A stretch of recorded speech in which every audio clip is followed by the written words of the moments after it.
Happy Tuesday. How we doing? Keith, how are you? Today's the best day of my life, Ben. How you living? I'm fantastic. Truly, truly fantastic. We got some legends here in the chat. We got more monkey business with the first comment. That's fantastic. Lucas, Let's how go. you doing? How are we Oh, doing? Good to Lucas. see everyone. Brand, how Lucas, we doing? Lucas, you're here early today. How are you now? Happy to have all of you here with us. Thomas, what's going on? Welcome back. Big week. Yes, yes, yes. So, as the title and thumbnail would suggest, we are talking about all of the AI madness that is taking place, the gamesmanship, the opinions that are being forced to be had from all the players as this technology comes in and changes the future of apparently everything. Yeah, this has been an interesting turn of events here this week. End-ish. We had some new thoughts bubbling their way up on the internet, and in general, over the past, I guess, like month or so, things have started to change between like, oh, AI is taking all the jobs, to like, oh, well, maybe actually it's going to make human capital even more important, more valuable than ever. Yeah, it's kind of wild because at the end of the day, they were going to have the people problem, right? And I'm kind of confused how they thought that it would go any other way besides people freaking out. Totally. I mean, there's two sides to it, right? There's like there's these IPOs going on, right? So I'll let you go in on that piece. But then there's also there was attempts at people's lives over the past few months, and stuff like that. Talking about the Molotov with Yeah, Sam's house, yeah, man. Like Sam had like 2 attempts in 1 week. Um, so I'm sure that also has played a role in how they're thinking about this. Because at that point, if it becomes a security problem, then you've got some real issues that you got to address. Dario's done a good job of labeling himself as like the good guy amidst the chaos. I think that's fair. Like the PR they've done has been pretty effective. So maybe he's just being purely genuine. But either way, the impact of it is definitely positive for his probably safety. Was it the Ed Zitron guy that was coming out and saying like these guys are all liars? Was that More him? or less. Yes. I thought that was interesting too, because as you said, I otherwise would look at Dario as like the good guy in it all, but it's like, well, why is he so openly happy to talk down on Sam Altman too, right? Yeah. And maybe he's seen some crazy shit that we can't even fathom, for one. But two, it's also the difficult thing is that with something this large, there's always gonna be like degrees of truth, right? It's like, how truthful are you being, right? And then at what point does that become like an outright lie? Because I watched a lot of Dario's press conferences ever since this happened. Like he did this piece where he did a walk around life day in the life type thing with his sister, who's also the co-founder with him with Anthropic. And he seems fairly truthful to me. Like I went back and even watched a lot of his older stuff, and it was fascinating to see like how he's changed. His voice is also pretty radically different. I watched a video from like 7 years ago, and that happens for everyone, but maybe it was like trained to make him easier to understand. But yeah, it was really, really fascinating. Obviously a good story that he's involved with his sister. He's got that going for him when like Sam's got that other issue with his sister, right? So there's a lot of not so good things there on that end. But yeah, it's the stakes are just so damn high for the entire AI thing. Do you want to walk through what just happened with Fable, the whole news there? Yeah, I can talk about it a bit. So Anthropic released Mythos, which was this model that had been being hyped up for months. Essentially, they were like, "Oh, we can't put this out. It's too dangerous. So we'll have to wait a little bit longer to put this thing out. It's kind of crazy, man. You're right. Like, all right, that's pretty wild. And then so they finally put it out. It's like last week, and pretty much within 24 hours, there was some sort of government agency or people in the U.S. government who came out and said, "Look, you guys need to shut this down because specifically there were ways to." Okay, sorry. When Anthropic released Mythos, they released a version of it that is like restricted. So it couldn't do everything that it was capable of. Mhm. So the US government came out and said, look, there's ways to get around this. There's ways to like jailbreak this. And so therefore it's not safe and you need to pull this back. You can't have this being out there publicly. People are using it in this, but they can use it in this crazy way. Okay, cool. Anthropic has to pull it. And apparently they're like in negotiations with the US government now to find a way to get this back out into the public. Mhm. So that's kind of what's happened with the Mythos thing briefly. Yeah. So Mythos was the thing it was originally called, and then they put the guardrails on it, and then they released it calling it Fable 5, which was supposed to be the one that was safe to use. It was out for 3 days total, so people didn't get their hands on it for that long of a time, and then the government deemed it a national security risk, and they only wanted it to be in the hands of American citizens, I believe it was. And so with that rule, a lot of Anthropic employees couldn't even use it, which is pretty crazy. And so then that created the back and forth. That was the big public blow up. The guys from All In definitely chimed in quite a bit. They're like, it's hard to get a read on like what their objective is. It seems like they just hate everybody in AI. I actually haven't had the chance to properly listen to the podcast. Um, I mean, the unfortunate reality is that with Sachs having been in the White House, like everything just gets jaded from there, you Mhm. know. Which there's two sides to that. There's like he's there, right? Mhm. So he's hearing some of the conversations to some degree, and I guess he's stepped out of that by now. By the way, I Yeah, I think he think did. that's done because I think there's only a certain day period that you're in there. Word. Um, so he's been a part of some of those conversations for sure, but then it's also like, okay, but there's like a political angle now because you're in there as well. So I don't know how much I can really take. He's provided some good counterweight, right, to the entire equation, which I think is awesome. But yeah, I haven't actually fully listened to this most recent episode either. Yeah, it's the All In. They were so quick to get it out after the whole Fable thing happened. Like they did a midnight release type deal of their conversation. Gotcha. And so I watched the whole thing.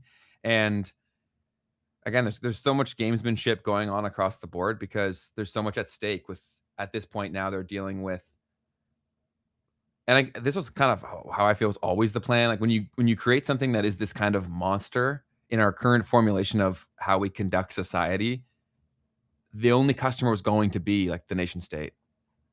Like it's the only way any of this can really make sense is if it becomes something that's owned by people who have unlimited money, literally. So it's hard to follow. There's a lot of misdirection. There's a lot of characters involved in this, and I've never seen anything radicalize people quite like AI has done in terms of the division. There's a lot Hmm. of, and I'd say it's probably like 90 or maybe 90 10. Like 90 people hate it, percent of people hate it, and then 10% of people like love it and are futurists. It certainly seems Yeah, that way. yeah. Like there was already only a very small pocket of even just probably capitalists, I think, that are just like accelerationism all the way down, maximum, Mm. right? And that's Silicon Valley. Like they're all just like innovation at all costs. Yeah, that's innovation is their god. Yeah, I love that you said that in some notes back and forth. I was like, that's a very good way to put it. Um, I haven't done a ton of reading of like Adam Smith or I think it's right, yeah, or like the original writers of like what is capitalism and things of that nature, economists in that sense. Mm. But I don't know how they would feel about this. I'd love to hear someone who does spend a lot of time thinking about that, what they think people would say about this accelerationism. Like, is this actually a good thing? Well, it's also gonna bring into the forefront. Sorry, did I cut you off? Do you have anything else you I want don't to say? know. Um, that thing, right? Like that word of capitalism, like that now becomes a big topic and talking point of well, that can't function the same way as it has, right? If this is what you're saying that it is, that whole thing's got to be rewritten. And if you've been preaching that this was like the be all end all system for all this time, and it can't handle something like this, like that creates a lot of chaos there too. But Cross Central has a really good point that I think we should be harping as much as we possibly can. It's honestly not that hard to set up your own agent locally and downloading your own LLMs. Like local use of um, LLMs is definitely a big thing, and it certainly seems like that's a big reason why Anthropic, or I should say, Sachs's point of view, or a lot of the guys from All In, was that Anthropic wants to be regulated to basically suppress the opportunity for local stuff to ever take off, like open source stuff. And that was their take in terms of why they wanted the government to get involved. Can you help me understand that? Why would that lead to the stifling of local models? I forget the exact, not local, sorry, open source. Okay, gotcha. Yes. Because most of the big crazy thing here is that there's so many people involved. Like China, their approach is typically to open source their latest models all the time because the economies are just so radically different. They're a production economy, right? And so their amplification of these models is the fact that they can really improve their production capacity and then also the software associated with the production capacity. So I'm sure you've bought some stuff from China before where it had a companion app and the app just sucked ass, Mm, right? Now, if you start paying attention to when you buy shit from China now, those apps are getting better and better by the day because they can now, right? So that's a massive thing where really it amplifies how much you're going to buy from China because the the production was always there and you can't really get it anywhere else. But it was kind of a pain where the companion thing that you're used to from a lot of North American or Western experiences, you're used to a certain caliber of software quality, right? mm, Whereas now they're giving this all to the end consumer from China now, and then also from the software they're using to basically conduct their production as well. So like that's really their plan. It's like open source it because they're trying to do what they do even better, and then also to take advantage of the whole network effects for the economy at large. Whereas we're taking such a different approach, where in the capitalism environment, in its truest form, what they say is that people want to be winners, right? Whereas China wants the whole country more or less. And again, I'm not from China, I don't know anything, but I'm saying like from what I've read, it seems things like the difference in approach. very interesting thought there. And to open that up, like when you open source something, right? Anyone can contribute to it. And now, obviously, I mean, there can be some restrictions as to how that works to some degree, I guess. But in most cases, right, that doesn't only mean Chinese nationals. It also means people from all over the world who can Yes. see this code base and contribute to it. Mhm. So what China's doing, what Ben is saying, is opening up the ability to improve the software piece to not even just people who are specifically aligned with these companies in China or China itself, but all the talent around the world who has a vested interest in seeing this technology continue to develop can come and work on these Chinese open source AI models. Now, what can come with that, right, is some degree of obviously not having like pure control over the direction of things, which if this is something that's going to change things for all of humanity, you don't really need to have control, right? You might actually want to do it in a way that's in alignment with the people who want to see this continue to develop. Mhm. And then there's also like the commercial aspect of it. But then the question becomes, do you want the pie to be bigger or do you want a bigger piece of the pie? And I think China's saying, well, we just want a bigger pie to exist and a better pie so that when you eat it, it tastes really good. Mhm. But anyway, so yeah, just wanted to kind of highlight why open sourcing can make a difference to some degree. Totally. And people are dropping some good stuff in the chat, so we'll go through them. How are you now said the version of capitalism we know is extremely flawed, version to benefit the government and corporations over actual capitalists. It certainly seems as such. It seems like a lot was done to convince you that you have a chance. And it seems like that's why a lot of like they made these billionaires into characters and points of, oh, this works. And it's like, is that a display? Is that it working on display or is that its flaws on display? It's hard to say. It's totally up to you for how you interpret that. And then Heliofont said, problem is local LMs are a lot worse than Frontier, definitely. But for a lot of the tasks that people are using them for, you don't really need the Frontier models for a lot of things. And then so too, where will the locals and the open source stuff get better and better? Um, And Cross said, I'm saying open source will be huge soon because Anthropic or OpenAI can't just terminate all of your work in an instant. That's another thing too, right? It becomes a massive risk when you're so reliant on these systems, and like you're taking your proprietary data to like run their models most effectively, and you're sharing that with them too, right? So like you're making their business better while creating a strong degree of risk for yours, right? And then Helio said open source projects still have maintainers. Of course, they choose which pushes get merged into the main branch, but yeah, anyone can contribute. Definitely. It's a Totally. lot. That's a like any open source system, but it's crazy to think about. Also, another angle for the US thing is that this huge push to make data centers such a big thing is also making the ability for the average consumer to purchase compute so difficult. They're S- they're Compute. cranking up the prices because Gotcha. of these data centers, right? Yeah. So if you even want like a decent computer, it's a computer is now more today than it was a few years ago for like the same more or less machine in terms of equivalent power, right? Hmm. And so that becomes a massive issue where it's like, is that all by design to get that option just kind of off the table?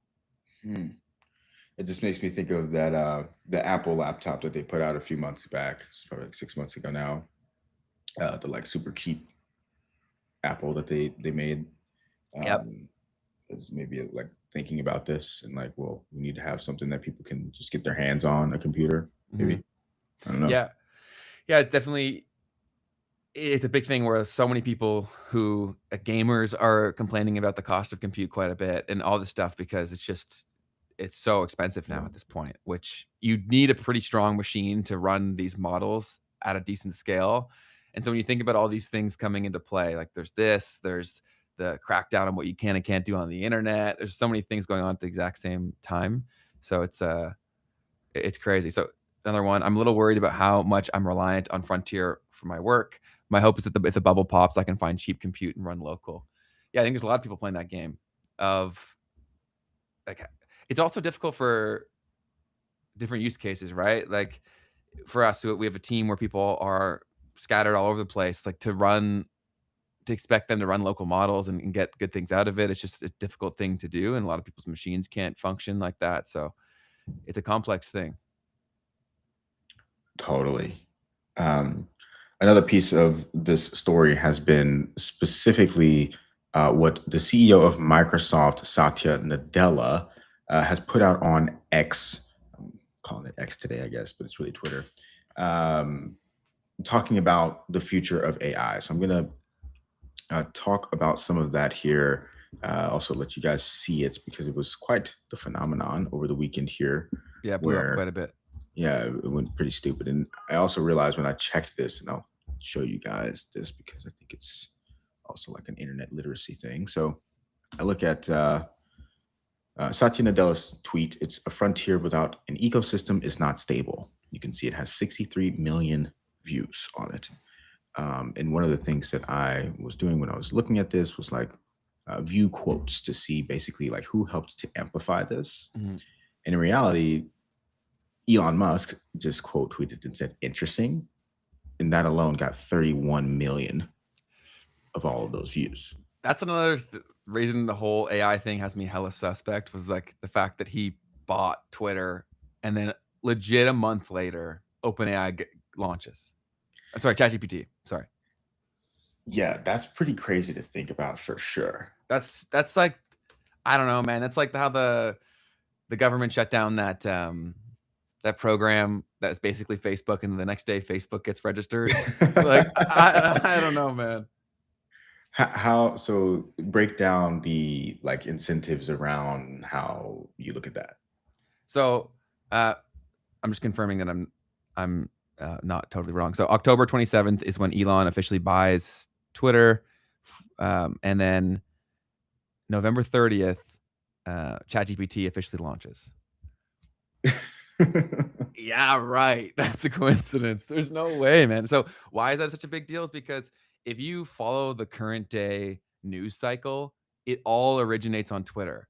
So if you have access to that algorithm, you essentially can create realities from incentive structures of well, one, his page is like big enough to move it. So if you make his page just huge, that becomes a massive weapon right there. And then two, if you have full control over the algorithm, you dictate what does or doesn't do well, then you can totally create realities. And all of this hysteria starts on Twitter, and then a week later it's on like YouTube, and then 2 weeks later it's on Instagram, and then a month later it gets to LinkedIn, and that's all started from one place. And if enough people say something, it just becomes the truth. So I don't know. I'm very skeptical that even the beef between him and Sam is like that real. I feel like when you're up that level, like they're all, I feel like it's a lot like politics.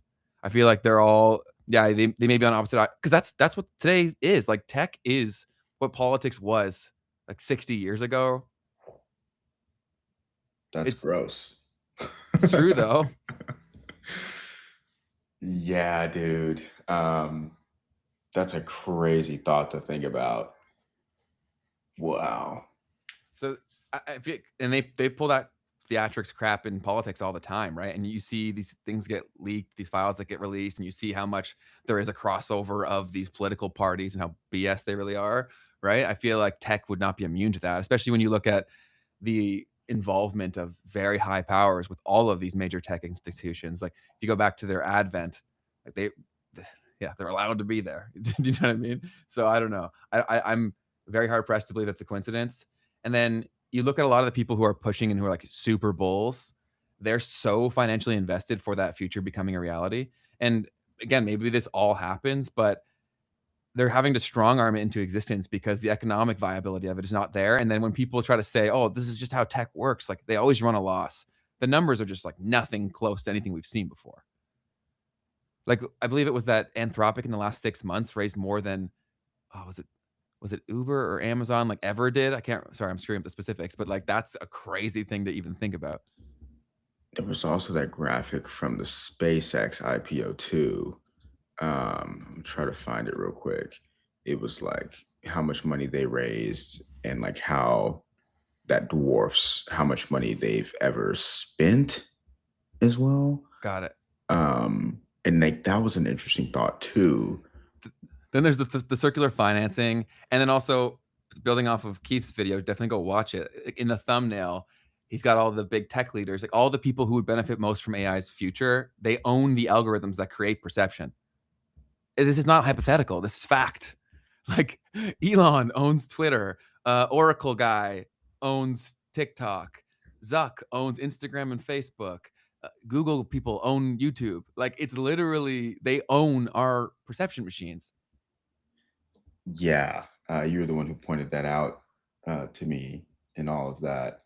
And I mean, it's a pretty wild thing to think about that that's where we're at. And then you saw OpenAI make the acquisition of the TBPN podcast, Mhm. right? So something you can't ignore in thinking about all of this too.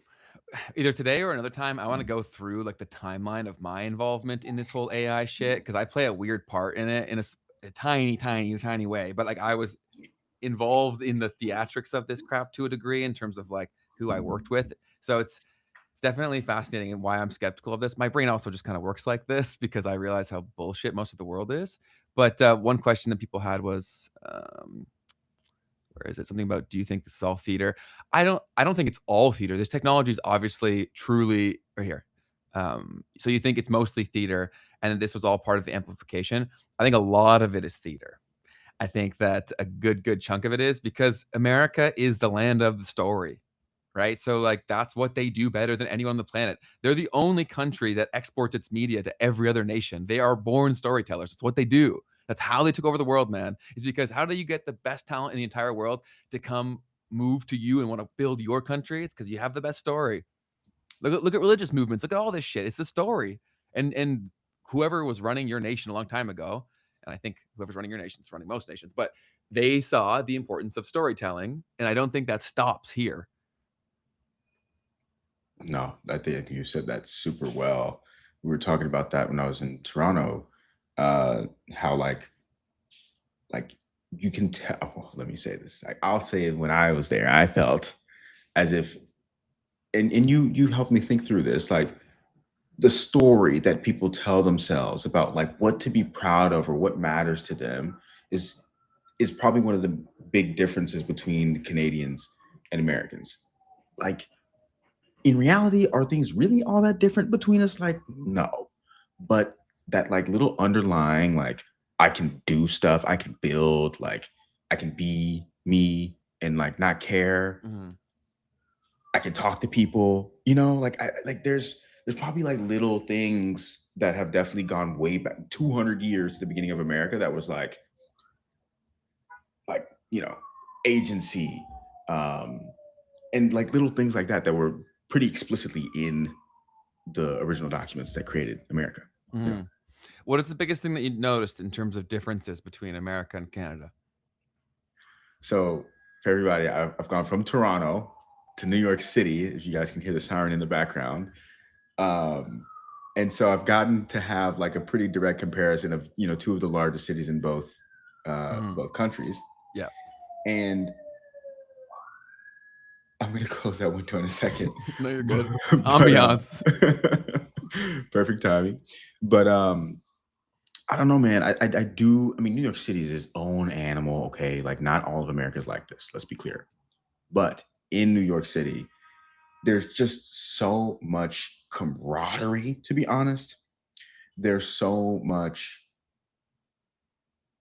like also the grind that you see from people here is just on another level. Like you see people just doing stuff that you wouldn't even think about. You'd see it in a third world country. You'd see people like going super hard crazy, like sundown, sun up, whatever. Here's an example of what I'm talking about. You have these delis in New York City that are 24/7, and you have them every 4 blocks throughout the entire city, Mhm. right? But like, who on earth is willing to have a store that's open 24/7 every 4 blocks? There's people that are willing to do that. Yeah, norms are incredibly powerful. So, and all those people are immigrants, and it's their uncle taking this shift, and the aunt taking the next shift, and just like that idea of like knowing that you can do that and just going for it for generations. Like, I don't know, man. I think that might be pretty unique to America to some degree. I don't know. Maybe I'm crazy. No, you guys definitely have more of that entrepreneurial spirit, and it's also rewarded a lot more here. Like, that's definitely not a thing here. It's probably been my biggest gripe. Maybe I'm just salty because my natural temperament and skill set would have been far more appreciated in your country, whereas here it's like a pretty big con in terms of discomfort and the ability to build things here is it's not easy because it's not rewarded. And so I think that, it's it's interesting, like it's also hard to like, we had a lot of that in Toronto in terms of, like and then we still do have a lot of family businesses, and they work really hard and stuff like that, but it's difficult to stay open now because of, like, the costs associated with everything, like, the cost of living here is just so high, and also our economic situation is pretty bad, and, like, New York just has a sheer volume of people where there's just, like, herds of people that, we have a lot of people here, but I think you guys are still, like, way, way, way bigger. Let's see. New York population. But yeah, and then also it's just so different in terms so you guys have 8.48. Okay, so that's pretty big. I think we have half that maybe, And that's probably city proper too. probably. But yeah, the stories that people tell themselves are yeah, we have 3.3 apparently, according Word. to Google. But the stories that you tell each other dictate what it is like that you are, and Canada's never really had a story. I think that's one thing that you guys also have going for you is that you and even the prime minister said this the other day, where he's like, "Canada's not a melting pot." He used some other word that I had never heard before, but basically, it's the fact that, everyone comes here and they're cool to stay with what they were. So, like, let's say you're from I don't know, like India. And you come here and India is still the most important part of your existence and how you describe yourself. And he's saying like that's how it is and that's kind of cool. It's like that. Which is like for unity, I don't think that's the best. Like we're very people tolerate each other here, but there's still like a lot of unsaid animosity, right? Go ahead. No, that's super powerful to think about because that's 100% part of it. Because It's like I go to the corner deli over here. Dudes, I haven't asked him yet. He's from somewhere in Latin America. Black dude comes in the stores like just he clearly hasn't been there since the Knicks won. And he was like just screaming like, "Let's go!" Like, "Da, da, da," whatever. And he's like, that's what I'm talking about. Like, da. And I'm like, yo, like this dude's Latin America, like, but it's all part of just like this one unified culture. Mm. Go ahead, my bad. No, no, you're good. Take it whenever you want. Yeah, I think that people are also pretty down here because when your when your culture is being basically tolerant, then like where does that line get drawn, right? Where basically that's how people in Canada identify themselves is like, oh, we're because I don't think it's fair to say we're really accepting or welcoming. I think we're tolerant. And I think that's a very big distinction because that also spills over into like every little thing that the government is able to do and get away with because that's in our core of like, oh, we are like this. We don't rock the boat like that. And that's also was super evident for how we dealt with COVID and all those things. So yeah, it's definitely I think you guys having the freedom of speech stuff more drilled into rights is a bigger deal as well because we don't have something like that here. Not to the same Mm, extent. It's mhm. not it's not it's not there as a protection mechanism, and I think that, that's kind of a scary thing with all the things that are getting passed in terms of banning social media and all that stuff, because that's going into to play very soon here in Canada. Oh yeah, man. That's a whole conversation there. That's also tied into this AI shit too, I think, because and the now that, like, this clocked for me, I'm like, "Oh, that's so obvious." The big social media platforms, they I think they want the legislation to take place and the restrictions to take place because if the fines become so massive, you have to be a massive company to be able to take on that risk and build the infrastructure to avoid the fines. So, with where tech is now from an AI perspective, like, a tiny team could go build a Facebook now in relative terms, right? Mhm, And mhm. if you aren't going to screw people over, you're going to let them have access to their data, do all the things that you should do as a company, you theoretically could beat them, but not if the risk is so high that you can't even try. So I think the theatrics of like, oh, social media is taking L's. I think they're forcefully taking L's to then create the rules to be so high. Like if the fines are massive, then you and I will just look at that and be like, there's too much risk here. We won't try to make a social platform. Right. Right. Yeah, no, 100%. I mean, I think that's part of also what Sachs was saying um, on the most recent podcast is Yes. like it's to their benefit to have that high barrier to entry, essentially. Uh, so not a crazy thought at all. Cause that's just facts, bro. Like it's all of the big apps that you guys see out there now, like you could achieve it with one hundredth, maybe even less, because a lot of the money went into like paying to train behavior. That behavior's already been trained. So someone could come in now with no shareholders and a tiny fraction of the payment and build a comparable, if not better, product in terms of like customer experience and like not screwing you, not needing to hit you with as many ads. Because why does Facebook have to hit you with so many ads? They have so many mouths to feed. Right. Yeah. I mean, the easiest comparison that I can come up with is the banking industry, which a lot of us here understand. Right. It exists through the concept of regulatory capture. Mm, If you could, deposit your mm. money with Joe and Bob or your uncle or your aunt and like everything be cool, you would have these local communities that would do things that make sense for the local community. Yes. And But you don't. all these countries, of course, they want to what's going on, Jesse? You want to control the narrative, and I think Canada does that more effectively than almost any nation that I've spent time in. That is seemingly freedom of speech centric, is what I would say. Um, and so, of course, if like that's a liability if you can't control that. Like, why do you think they put in these laws to block news here in Canada, right? Why do you think they did all of these like, oh, the narrative was people are so dumb here, bro. They're like, oh, we're fighting big tech. Big tech's the problem. It's like, oh my god, you guys just eat up all this bullshit. But it And was that's clever though too. That's really yes, clever yeah, because that is an enemy, right? So if you can paint them as the enemy, they're leading to all this disinformation, misinformation. We've got the real story. mhm. You can't trust it, and of Yeah. course, like nuance matters, right? There is a lot of fake news. There's a lot of disinformation on social media apps, but at least you can get all the sides. You know what I mean? Like I still think that if you develop even the slightest degree of social media savvy, you can find closer to the truth than I would trust from any sole news source. Yeah. This is still something that needs to be solved. There's like that one site that has like all the different articles and stuff. They're not sponsoring this, so I won't name drop it, but there's some site where you can like see the bias in all the different headlines or whatever, Yes, which I think is a powerful tool. definitely. But we probably need that at scale and on social media. I think it should be built in. Yeah, Yeah. I agree. And A-bomb, I didn't say two guys can build Facebook. That's not what I said. So you're right.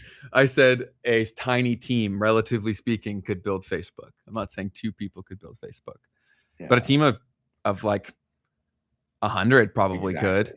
Exactly. Like you got to think how big is Facebook? It's 10,000 engineers probably. So if you can do it at 1%, that's still 100. That's only 100 people. You know what I mean? People always do that, bro. How many engineers work at Facebook? Holy crap. 20,000 to 40,000. Wow. Yeah, that's crazy. That's crazy. Have y'all thought about not being on social media at all? Yeah, if it wasn't part of my job, I probably wouldn't spend nearly as much time on it, but the majority of my time is spent consuming on YouTube. Very long form content. Yeah, I mean, for sure. Any actual usage of social media. I think that's another big thing. It's just like, it sucks though, because it's like, if I'm saying don't use social media, just use social media to post, it's like, well, then who's consuming? You know what I mean? But there's still so many people that will fight that resistance for a very long time. Like, I just think that a lot of people, it's going to take a lot of them to start creating. So I still think there'll be those dynamics for a long period of time, unless these new platforms start to pop up more and more, which is probably why they're trying to crack down on it, is to not have as many places where people can go. But we can't talk about people who can't. Yeah, East City Denison, that's the one. Appreciate that. I guess that's the best way. If you guys know, put it in the chat. That way, it's all taken care of. 100 is way more than you need to build Facebook, to be honest. So, but the building of the software is not really the hard part. It's the maintaining of the software and the improving of the software. Like that's the hard part. Everyone's like, oh, I can build this in 2 minutes. It's like, yes, you can, but that's why the App Store right now is inundated with slop. And that's why they're changing their terms of service all the time in terms of saying what is allowed versus what isn't allowed for the App Store. And that's because there's a ton of crappy apps out there. Yeah. Yeah, it's like the product team at Facebook is probably what's doing that, right? These people that are coming up with new features, that are building new stuff and making sure that the code base is all designed in a way that it doesn't fall over as soon as you add one new feature or whatever else could happen, right? So there's a lot of connected parts there, man. Facebook is huge. They have so many product categories, man. It's actually overwhelming. I spend very little time on Facebook, but when you go there, like they have so many features built in there now. Word. So it's you could build something similar to what Facebook was when it first started pretty easily, but then evolving and giving people all these different features that they expect and the quality in which they expect them at, that's pretty hard. Totally. There was one thing I wanted to say about Canada and the US again. It was yeah, please, I'm curious. You guys, and I'm realizing through this conversation, it's like, although we're next door neighbors, you guys probably model Europe in a lot of ways, a lot more. Definitely. Well, that's because the UK influence is a lot stronger than what you guys have. Yeah, because you guys are part of the Commonwealth. Correct. That's why when they do all this crap, it always goes to it's the UK first, and then it goes to their Australia. Yeah, Australia, us, and New Zealand kind of thing. Yeah. I was thinking about that because of the speech thing. Like, I remember I was in Istanbul a couple years ago, and I was talking to some guy from Germany, and he was telling me how you could basically get arrested for cursing in public. What? Or basically if you curse in public, or if you're talking, basically defaming some, which you can, I guess, have troubles here in the US for that too, to a degree. But it's just a lot more strict on what you can say about someone. And I'm like, man, that's kind of wild, right? Because to me, once again, having at that point not traveled as much, if you're I think of the West as like this place where that's just like, we protect speech. Like that's a thing that we do, right? Not necessarily. And obviously now that's become way more obvious with the United Kingdom doing everything that they're doing. And France having made some things where they messed around with a Telegram founder, arrested him and stuff like that. Um, so, anyways, yeah, I just wanted to point that out. That and then the tax thing is what also makes you guys probably a little bit closer to that. Uh, like, and I think that that ends up influencing a lot of things. Like the reason entrepreneurship is not celebrated, or like the fact that it's not celebrated, is through the tax code. When you, in a way, like disincentivize success in that way, I mean, you see it all throughout Europe. People don't Mhm. succeed. Yeah, there are it's not it's just when you actually if you do actually make money here and you're a business owner, like, it's not that bad comparatively speaking. It's the Word. fact that it's not celebrated, and getting to the point in which you make that kind of money where you can take advantage of those benefits is incredibly difficult here. So, like, so many people that I know that are entrepreneurs, almost all their customers, if it's a service-based business and it's online, like, they almost never deal with Canadians because it's just like a completely different mentality. We're a lot cheaper. Our dollar is obviously crap in relative terms to the US, so that plays a big role in it. And also, so many people here work for the government, which, like, that on a philosophical level, a mental level, is a very big difference as well. Like, you guys have a lot of people that work for your government too, but I would venture to guess that we're a lot more on a percentage basis. How many?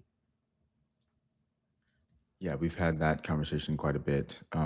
Thinking about in Europe as well, you see much higher percentage of like the entire GDP, or the employed persons are working with the government, and that has a major dynamic on society.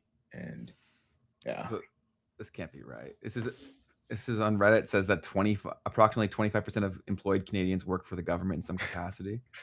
I feel like that's cap. that'd be insane.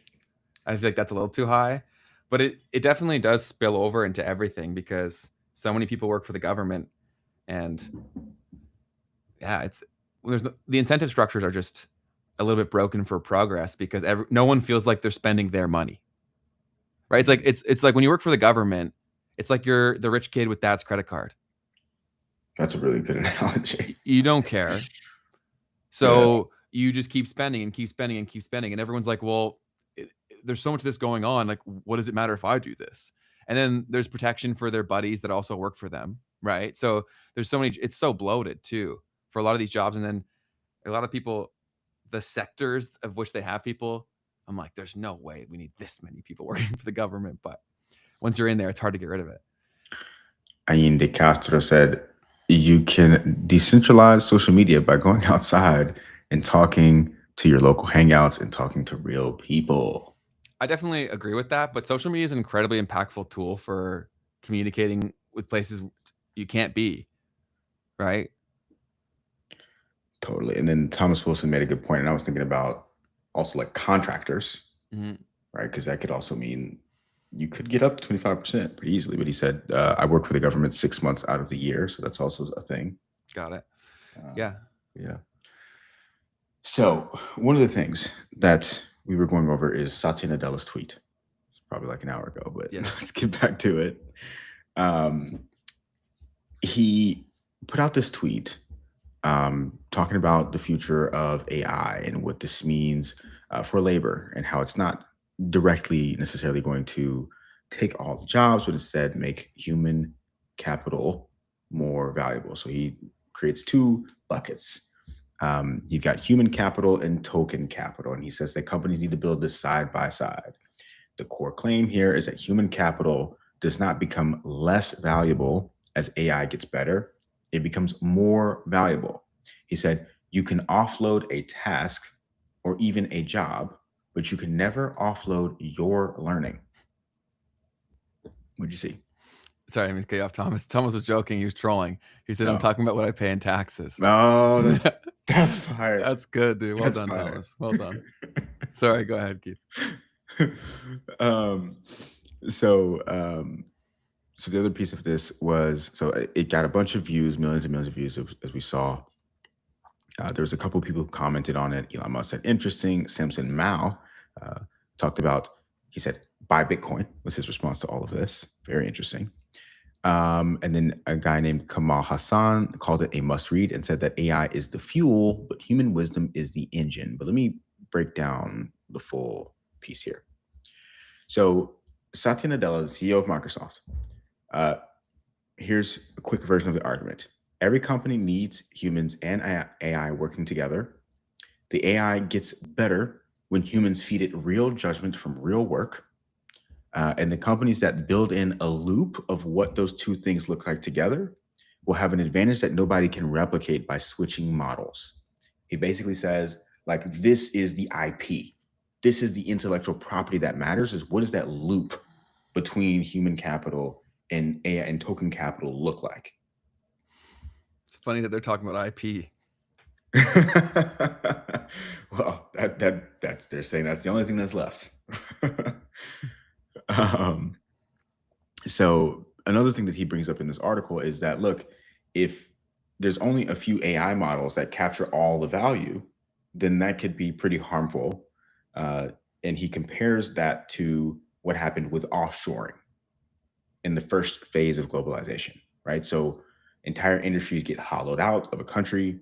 The GDP looks the same, but you have people that are getting displaced from their jobs.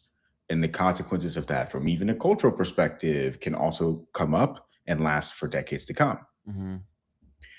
So that's two of the biggest pieces of the article, basically. Yeah, so he said specifically, the last thing any of us want is a world where every company across every sector is ceding value to a few models that eat everything they see. There is no societal permission for an AI future that hollows out entire industries. So I do appreciate the fact that there's finally like someone addressing the social side of this, right? Something you talk about all the time, man. It's like, okay, if you're going to take all the jobs, then uh, how are people going to respond to that? Yeah. Fuck, man. They're so in their own echo chamber with all the Silicon Valley tech bros that they just, yeah, they're so in it. They don't think about the rest of the world. It's like the rest of the world can get pretty angry. Totally, man. So that was the biggest thing there. I'll just look at some of the quotes that people said. Yeah. Well, we've even been building projects in the background, and it's crazy that we'll be doing all this work, and then randomly these models will just build a product that was like all the work we were building, right? Like that happens all the time. So I agree that I don't think it makes much sense for a few models to dictate basically everything. Totally. And the data they're receiving is just crazy. Yeah, right. And Jay Cal has called that out on several occasions of what Mhm. that can mean for your business if you're using these models. Mhm. So Nick in S123ABC quoted this, and he said that bro literally predicted this, talking about Elon Musk saying OpenAI is going to eat Microsoft alive. This was in 2025 in August. Right? Yeah. And then let's see. So Satya Nadella said, people have been trying for 50 years, and that's the fun of it. Each day you learn something new and innovate, partner and compete. Excited for Grok 4 on Azure and looking forward to Grok 5. So this was Nick, once again, quote tweeting Satya Nadella's article. I'm not sure that I fully understand the context of what's going on there, but Yeah, because I feel like you could interpret even Elon's tweet in multiple different ways. yeah. So yeah, so yeah, I'm not sure that I actually understand what's going on there. But some other commentary that was happening. Kamal Hassan, he came out and said, totally agree with our very own Satya Nadella. If AI LLMs are the fuel of this century, then human wisdom will be its engine. It's a must read. So Kamal Hassan here seems to be an actor, director, dancer, writer, and producer. Wes says we are cooked. Just got Claude Pro AI is definitely taking all of our jobs. We are cooked. What up, Wes? We have a Hitan Shah, the CEO uh, of Heaton.com, it looks like. And he built crazy. Interesting. So Satya's post is worth reading closely because it gets at the real AI question for companies. Who captures the learning? His argument is that companies are becoming a new kind of learning system. People bring judgment, taste, relationships, context, and ambition. AI brings scale, memory, reasoning, and execution. The value comes from building a loop where the company gets smarter every time work happens. The important asset is the learning system around the model. That system is built from the record of how work actually gets done. Workflow traces show the path people take. Corrections reveal judgment. Accepted outputs show what good looks like. Rejected approaches sharpen the standard. Private evaluations, domain specific context, and institutional memory give that learning structure. Over time, the company starts retaining more of what used to disappear inside meetings, edits, comments, decisions, and individual experience. That is the learning loop that Satya is pointing at. The judgment that once lived in a few people's heads can become part of how the company operates. Then how do you dictate who gets compensated and how? You definitely would have to have super flat structures. You'd have to have super flat structures where it's like you're a contributor, Mm, kind of like a DAO, like a decentralized mm, autonomous organization. So like if you're around, you're participating, you're adding to the code, you know what I mean, or to the IP, you get a salary. yeah, there's so many things that has to be redefined, which is crazy because it's like all at one time. Do you know?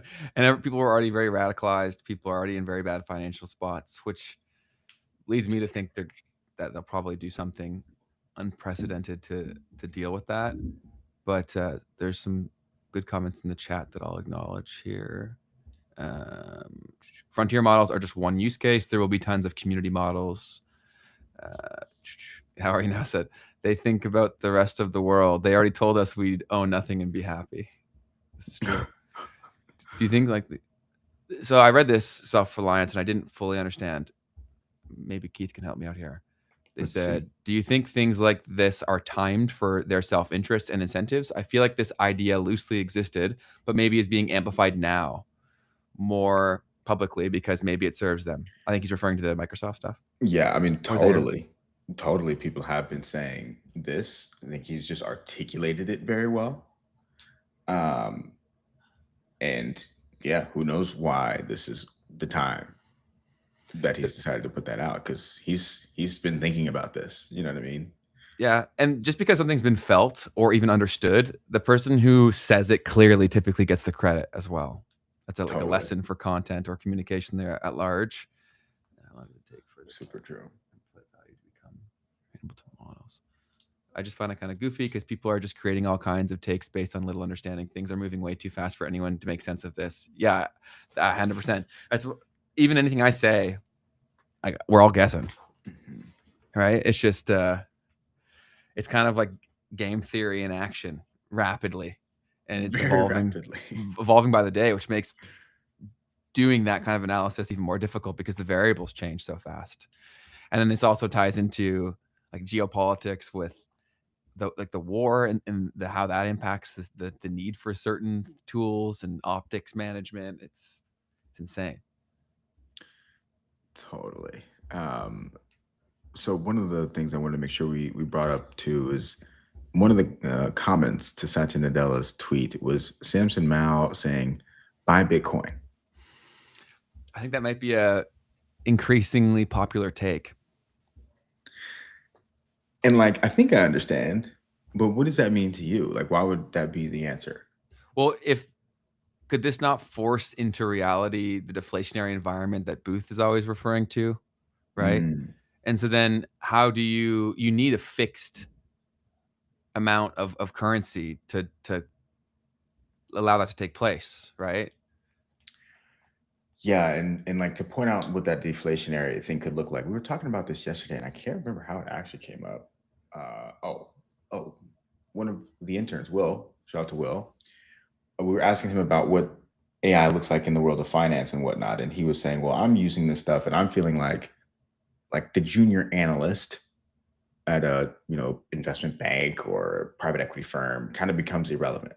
Like you don't really need somebody to do the spreadsheets and this and that or whatever. And so the conclusion was you don't necessarily stop hiring the junior analyst, but instead what you do is you pay the junior analyst salary for him to do what the senior analyst can do because he can learn it and do it better than him. And you're paying the senior analyst so much, but he doesn't know how to use any of these tools. So why don't you just pay the 70 grand to the junior analyst, let him step up into that role, and now, like the amount that you're paying to get the same work done goes down. Just as an example of deflationary impact of this technology. And I think in certain sectors, that's probably is how it will go, because the better these tools get, the better that you can use them, the more impact that'll have. And already present now within a lot of corporate structures is that the guy who's getting paid the most is not the most skilled and not even close to being the most skilled, right? So that if these only exaggerate that gap, then I think that could become a potential reality. I'm sure young kids would obviously like for that reality. At least they have a job. But we'll see how it all goes. Hopefully they get compensated fairly if they're providing that much value. But there's another one where I was trying to see here. More monkey business. I love that. So just polishing my silver while listening to you. Love it. Yeah. So someone asked about what has Bitcoin got to do with AI? I think a lot. I think crypto is so much more involved in the story of AI than people realize. It's just dead and quiet right now. But I tweeted it not long ago. I said, the normies will soon realize that, or it'll at least be pitched that crypto is the solution to AI, and people friggin' hate AI. So even though a lot of people that would never touch crypto right now or Bitcoin, whatever, I think that can change. Yeah, and so to fully round the loop, right? Because it could definitely be really confusing. If you're living in a world where the price of everything is going down, technically your dollars would become more valuable, but the reality is that even if prices are going down with the way that the system currently is, there's still going to be continued printing of the money, right? There's still going to be continued reliance upon this inflationary monetary system throughout that, which will prevent prices from really going down at the level at which they should. And so the Bitcoin thing, and now Michael Saylor did a whole interview on this. I haven't watched it yet, but it's like Bitcoin and AI and why they're so important to understand together. But like the way that I look at that is prices should be falling rapidly, but they won't because you still got an inflationary monetary system. Yeah, you can mess with it. And so the thing that basically serves as the hedge on that is Bitcoin, which measures the inflation, right, of the monetary system. Even Kevin Warsh, the current Fed chair, basically says that Bitcoin is a measure of fiscal discipline. Like, are central banks keeping control of the monetary supply or not? Or are they being irrational? Are they being overly happy to print money? If so, that shows up in the price of Bitcoin. Like Kevin Warsh probably fully understands this conversation because he's talked about both of these things, being that AI is deflationary and that Bitcoin is a measure of fiscal discipline. And so Bitcoin becomes the thing that allows you to save in a system that's constantly stealing from you through inflation, even in a world where you have the technology creating deflationary effects. Mm-hmm. So Bitcoin will allow you to actually buy more, right? When you're supposed to be buying more with the same amount. Bitcoin will be the thing that could allow you to do that, hypothetically. Mm-hmm. Yeah, that's a lot. I recommend going back and listening to our Jeff Booth episodes to see why he thinks that basically Bitcoin could force into action the first free market we've ever experienced, and then the trickle down effects of that taking place. So definitely go give those a listen. They're on the highlights channel too, so it's one of the first links down below. Go over, check out the Jeff Booth episodes, and subscribe to that channel. But I do think that I even think with if the Iran deal with Trump is legit and it actually goes through, I think Bitcoin will play a role in that as well. Because the fact that the money for Iran that was theirs was like sanctioned from this banking system that they're talking about, the narrative, in my opinion, has already been set. Where in one foul swoop, like they give Iran the money back, and then also I could see them demanding it, like, oh, we need it in a way where you can't sanction it the same way that you did with our cash that was in all these other banks, and then boom, it goes into Bitcoin, and then instantly for the entire world they understand the concept, like in one foul swoop. I'm glad you were able to get this out on Tuesday. Why? Just early enough in the week. You know what I'm saying? Because I don't know if I guess we might not have our second episode this week. So I'm glad that you got this live and out there to the world. Because I mean, the way that the rhetoric has gone throughout this whole thing, that actually would not be surprising at all. I always look for priming, right? I look for like, where are people saying things they never, I look for inaccuracies, or not inaccuracies, but inconsistencies. So like, why is someone saying something I've never heard them say before? Someone's telling them to say this, right? Like these people don't go, they read a teleprompter and they're not writing the script. Like they don't read, they're rich as shit. They don't go research 24/7 like we do. Do you know what I'm saying? So like when Totally. someone starts saying something else, I'm like, well, someone changed your script. Who got the tap? You know what I mean? That's hilarious. And yeah, and to lay it out, right? Towards the beginning of this conflict in the Middle East, with Iran specifically in the US, there was this rhetoric around like all of a sudden, oh, Iran is charging a toll for ships to go through the Strait of Hormuz, and it's being paid in Bitcoin or crypto, or very purposefully, in my eyes, that was left ambiguous as well. Like maybe it's Bitcoin, maybe it's stable coins, maybe it's, you know what I mean? Because that was an argument. Everybody was like, oh, they said Bitcoin. And people were like, no, they said crypto. And I'm like, we saw both headlines.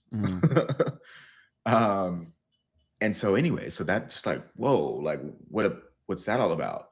And then if you look in the history of it all, Iran has very openly been using cryptocurrency in the past to get around US sanctions.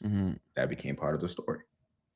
And that was both Bitcoin that they send to their, you know, like the Houthi rebels and stuff in different parts of the world, and then also stable coins. And then there was a point where their stable coins got frozen. Right. So that adds to the story here. Totally. Of like, wait a minute, so you can't use a stable coin to do this because it's freezable. It's only one option. Yeah, like it'd be interesting to see if that were to take place, how fast money would flow. You know what I mean? It'll be very interesting to see. But Brand said, do you guys really think Iran is going to agree with the deal? I don't see that happening. Well, it depends who you ask. Simon Dixon thinks this has all been coordinated for a very long time, and this is simply theater. And I don't know, man. If you look at how America has maintained power over their history, like there's no one they won't work with if they feel it's in their best interest. You know what I mean? So yeah. I mean, the thing that's making its rounds on Twitter now is like, even if they have a deal, like there's still the Lebanon-Israel thing going on.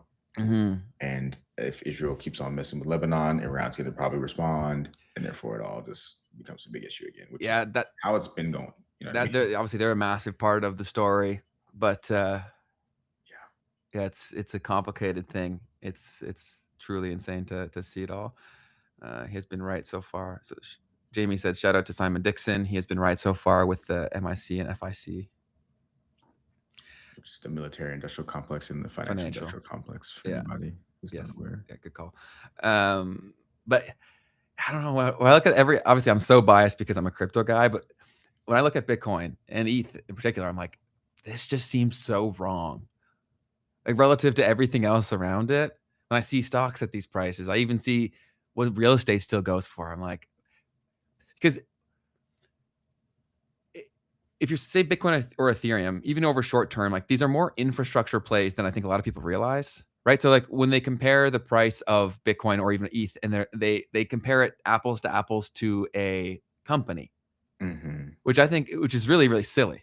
And I think it shows the degree of ignorance currently around this asset class at large, because I think it's more akin to betting on like a piece of the internet, as Jeff even says, right? Which reality comes into play. I think even over the short term, both will be pitched as potential solutions or maybe complementary solutions. I don't know. But yeah, it is. So Helio agrees with me. It does. It feels weird, man. I don't know. Yeah. I mean, the thing is, it's like if we really looked at it, what would be a true institutional, not even institutional, but sovereign level bid for Bitcoin? What would be the sovereign level reason to buy Bitcoin? And it's this thing that even if you go back to the beginning of the Ukraine war, Mhm. uh, it's kind of been being primed. What did the US do to Russia during that time?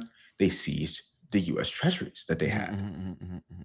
And that changed the dynamic. That at that moment was when also the dynamic of countries buying treasuries versus buying gold also shifted, right? That's when the actual, like, the line changed where there was actually more gold being bought than US treasuries or Yes. whatever. Uh, so same conversation here. Also, be curious to, because I know the whole issue of how much gold does America actually have, right? So that's a thing too, right? Yep. So, and most of a lot of the gold that's owned in the world is only owned on paper. So when a lot of these people are like big gold bulls, it's like, because they say Bitcoin's not real. It's like, in terms of ownership, Bitcoin could be more real than the paper gold that you hold. No, no doubt about it. I mean, the reality is Bitcoin's moving in this direction. Don't get me wrong, but a lot of the gold that exists on paper. Mhm. With that being the case, how true is the price of gold and the claims on the gold and all of that nature? So yeah, I mean, it doesn't play against them to that degree. I mean, the price of gold has probably been suppressed to the downside, right? More than anything.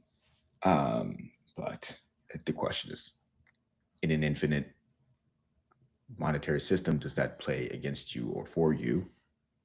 But once again, the same thing is kind of happening to Bitcoin, right? So there is that issue of, like, if the financial industry takes over and issues more Bitcoin synthetic versions of Bitcoin, then could they still have more control over the price of it? I know there's arguments against that. We'll have to Mhm. talk to Jeff Booth and all those people about that again. Yeah, a few things come to mind as you're saying that. One is, as you've talked about so early on in the show, is that if you're aware that a system like this has to come to an end or has to be reset every so often, you'd be priming yourself to have the off ramp that you still somewhat control or is a favorable position, right? And so I think that could be what this is. Who knows? We'll see. But and another thing I think about is that I'm so curious to see how this changes the world from when enough people even kind of grasp the concept. Do you know what I mean? Hmm. Because, like, obviously, everyone in this chat, like, we talk about this stuff because it's so obvious to us. But so many people won't even listen to what we have to say because the people they listen to don't say it. If they all start saying it, I'm curious, like the whole BTC beta test coin thing, and could that be a reality? You know? Yeah, man. Um, yeah, I mean, these are some times where all that stuff could start to come to light. Uh, but there's a lot of stuff flowing in my head. But one of the comments I Yeah. saw, um, Don't lose your thoughts. I want to hear them. City Dennison said, BTC has more store value utility than gold. And I was thinking through that. I'm like, that actually does kind of make some sense. Because the big thing about gold, too, guys, is like, you just can't use it the same way Hey, that you can Bitcoin. you bringing that on a plane? Your gold bars? And that's a great example because also, do I have to get on a plane? Like, you know what I'm saying? You literally can't really bring it on a plane without risking your safety and security. Mhm. And if I have to get on a plane to get it from one place to another, then that's crazy too in a Yes, digital first world. totally. And the argument naturally there is, oh, if they really want it, they're going to take it. And you're right to say that. But the thing is, the loss of trust that occurs through you doing that, Yeah, the trickle down effect of that is hard to measure, right? that's a Because good like point. everyone's saying this now because they're not impacted by it. But like that's a very slippery slope where trust gets lost very quickly, right? Like Totally. I say that about Canada right now too. Like it's only not more chaotic because enough people are comfortable, right?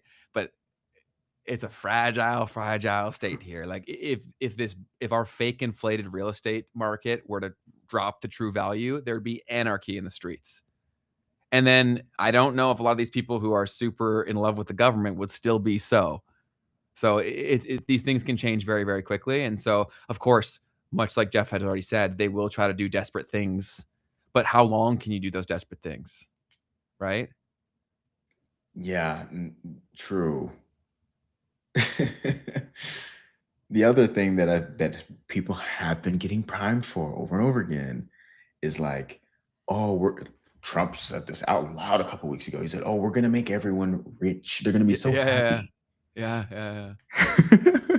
And he also said the crypto check thing that you talked about so many times. He said the crypto check multiple times. So it's like, oof. Last night or Sunday rather, I'm here with the guys watching the UFC fights. That's crazy happening at the White House. Bro, that shit Big was so crazy. America 250s, like Freedom 250 is like the main sponsor or whatever, like the main thing that they're promoting. It's the 250th anniversary. The NBA has been partnered with America 250, the 250th celebration for the finals. They did that. So we're coming up on a moment here. We'll see. There was that, and then what else was I going to say about all that? That's fair. Fred Lick said humans are phenomenal at kicking the can down the road. Very, Yeah. very fair. No, you're not No wrong. doubt. Can some time traveler just give me the MF play? You should ask the Trumps. Apparently, they're time travelers. Right. Well, that was the other thing I was going to mention about it was like, I mean, like, I have to bring it up. Please. Like, World Liberty Financial is on the ring. Was it? In the octagon, I guess. I didn't watch it, so I didn't know. In the octagon, there was multiple spots. Okay, first off, they like played the same commercials over and over again. It was really ridiculous. What were they? It was Dana White with Ram. Like the car company? Yep. It was like Dodge Ram. It's like, this is the best truck, whatever. That was also in the octagon. That's hilarious. And I played literally every single commercial. But I'm like, really? Like, what's going on? Like, this is ridiculous. I didn't even think about it, but other people were pointing it out. Like, they're playing the same commercials. And then another one was the Trump coins. Like, he's selling physical coins. Yeah. That's playing throughout the whole thing.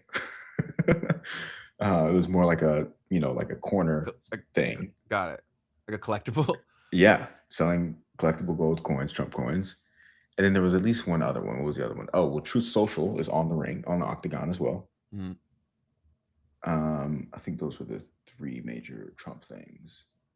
I was like, all right, well, that's a lot of sponsorship of this event. Is Crypto.com still a presenting sponsor for them? They were still there as well. They were at least in the octagon. Got it. Man, that's too many coincidences, man. You got so true, dude. Brian Baldstrong being pushed to the front as like the hero fighting the big banks. They've been positioning people to understand how money works for a very long time through connections. What? I have never heard that before. What? I was like looking up who's Brian Baldstrong. I thought that was pretty good. I swear I took that from somewhere. But he's become this hero fighting the big banks, right? And then the Coinbase is sponsoring the World Cup, things we've all talked about. So I don't know, man. It seems like we've been getting primed for a very long time. And obviously, because it's been so much depression, we all feel like idiots. But typically, you feel the dumbest until you're proven a genius, right? So, and I'm saying I'm definitely not a genius, but I'm saying like we might not end up looking so dumb. That's a crazy thought, man. I mean, at the end of the day, like the permeation of what like crypto it's permeated everything in reality, as far as at least what's in our faces. Yeah, it had to, right? Because it's money, right? Money is the glue for everything. That's why as soon as I understood even loosely how money worked, that's why I gravitated so quickly to Bitcoin the first time that I heard about it, because I was like, if it's not this, something else will take this, and this governs everything. Because like from a very young age, I realized like money wasn't what they say it is because of my dad's relationship to money. I was like, this is not what everyone tells me this is. So I was always very keen on like understanding how the whole thing worked, and then seeing and spotting the evident flaws in that. And when the 08 crash happened, I was like, okay, so this is even more messed up than I thought. Do you know what I'm saying? And so then I was like, this can't, it just felt so unsustainable. The more that I learned about it, I'm like, okay, this is broken by design, and Bitcoin seemed like an option. And I've never been, maybe I would have been more bought in if I could have bought it when I was younger, right? Maybe that's the only reason we're not Bitcoin maxis, is because we didn't have the money. But the concept I was sold on, I'm like, this just makes more sense. The accountability. Yeah. Oh wait, man. I guess for all of us who've been alive through that, like, but it's also interesting to think that we were so young at the time, Hmm. because it actually adds to this concept of like, but like, wait, what is going on here? Hmm. Like, Yeah. this thing that's happening on TV Hmm. becomes a thing that actually impacts Yeah. everyone's real And life. like how? Do you know what I'm Yeah, saying? totally. Like, Dad, you didn't do anything, but we're poor now. Like what? Like that happened to so many people, and then eventually you start asking like way more questions. The Canadians were pretty. We didn't get impacted nearly as much as you guys did because, again, our wealth wasn't as tied up into the stock market. So, with our ability to maintain our housing, we didn't experience the housing crashes that you guys did because our loans operate very differently than yours. So we didn't feel it like you guys did, Mhm. which I also think allowed hubris to set in terms of the fact that people think here that the real estate market is impenetrable. Fair. Right? So that just got this crazy chasing momentum going where people are like, "You can't lose money." Do you know what I mean? And then they just keep piling on more, and then more sketchy people get involved. And I think I've mentioned the show before where I was looking for a house for a very brief period of time after graduating, and this lender, I only spoke to like 2 or 3 lenders, and one guy was like, "If you're willing to play ball, we can get you a mortgage even though you were rejected." And I'm like, "Well, that's a massive red flag." I was like, "That's crazy." But, yeah, did you have anything else? Totally. It was one of the things that I want to make sure that we did Yeah. for the Santi Nadella piece. Yes. He did say a little bit about like what does the regular person do? Cool. And he said to build your own learning loop when talking about, once again, like token capital versus human capital. He says, do not let your expertise get commoditized by a model. Own the AI system that learns from your work, not just the output of someone else's. All in had a little bit of a thing that they were saying about this as well. They were saying, focus on the revenue side of business versus the cost side. AI lets one engineer do 100 times what they used to do. The companies winning with AI are hiring more people, not less. And the Samson Mao answer was once again to just buy Bitcoin. So just wanted to make sure that we had some of that in that conversation. What to do? Yeah, I think that entrepreneurship is a good route, or at least like the skills that you can learn from trying to build something from zero are so valuable. And these tools, in terms of figuring that out with you, is just so crazy. When I knew, once I realized as a kid, I'm sure you were the same way, Keith, the fact that we had access to the internet, like entrepreneurship was the only option, right? Because throughout history, how else could you have built a business like with location neutrality, scalability, this much leverage? Like that was not a thing. So as soon as I grasped what people were doing on the internet, I'm like, there's no other world where I'm doing anything besides this. Like I even got offered to be a real estate agent in my first internship. They're like, come work for us. I was like, zero shot. There's no way I'm doing that. And it's because this stuff is here. But it was still kind of hard, right? Like when we Oh had to yeah. go find this stuff on like Reddit or blog articles, this does the stuff that sucked largely for you. So it's not going to make you good, but it makes the path towards getting good so much easier. Mm-hmm.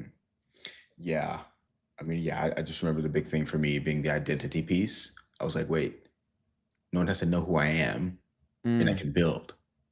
That's a massive advantage from where I'm coming from, where like people don't hand people like me opportunities all that easily. Like, mhm.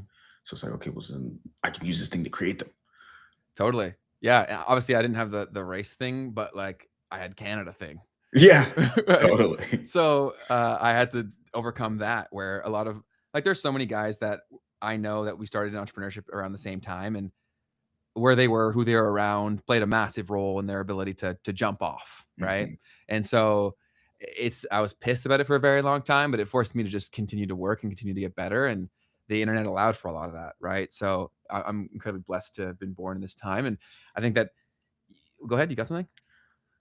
Go ahead, go ahead. I was gonna say that if you really like this, it sounds a bit like a paradox or a contradiction, but if you really hate AI, like building something with AI is kind of like the answer. Totally. It sounds crazy, but like you'll start to appreciate the fact that you won't be as scared of it because you'll see how it can amplify the things that you can do. And I also find it very empowering to see where it sucks. Mm, super true. Right? Because I even see that it's shaping a lot of people to kind of all move towards one thing, which in the game of social media, it's kind of like, if they do this, do that. It's like zig, you zag, right? Mhm. It's actually making it kind of easier to zag because everyone's zigging because they're all using an AI. Totally, man. So yeah, but you had a point. Go ahead. Oh, well, it was just like, look, when I started working, I worked for a broker dealer for just a year, Mhm. right?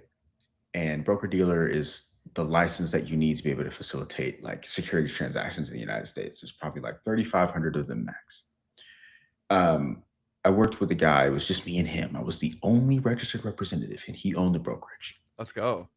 And I got to see like some of the the players in the room, and it was just so fascinating to learn how like in the world of money and finance, like everything is based upon a relationship. Everything, like the whole thing, bro. You're right. And so you've got people that are getting hundreds of millions, billions of dollars Mhm. to go, oh, you guys, you go invest this money, kid. Like, Mhm, mhm, I'll give you 10 million, go invest some money. And like, it's all on a handshake. mhm. It's all on a, you're my cousin's son, you're my best friend's nephew. Like, bro, tens of millions of dollars gets handed out like that. Oh yeah. Yeah, I just want to bring that up because, like, I think people really underestimate that that's how the world actually works. Oh god. You're right. But but why that's such a also an like, you could see that and be like, "Oh, it sucks that I know no one." I saw that and was like, "The people who have the money aren't smarter than me."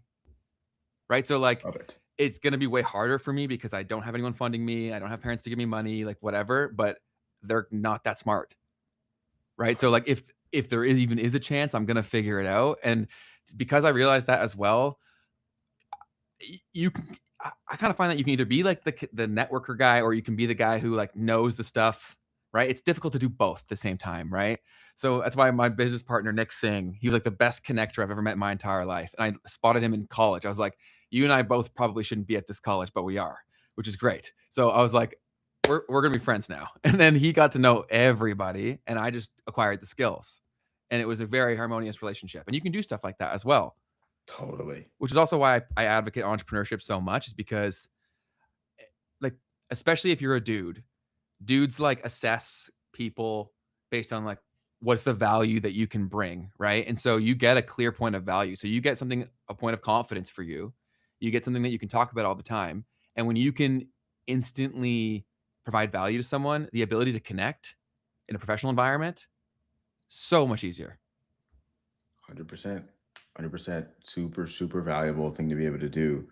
Um, and yeah, it's funny because it also requires, like for you, it's like you knowing and thinking that that's the connection to make is like the guy who's the connector, right? Mhm. It's like, so I, yeah, I knew that I could achieve a lifetime of connections from just making a connection with Nick.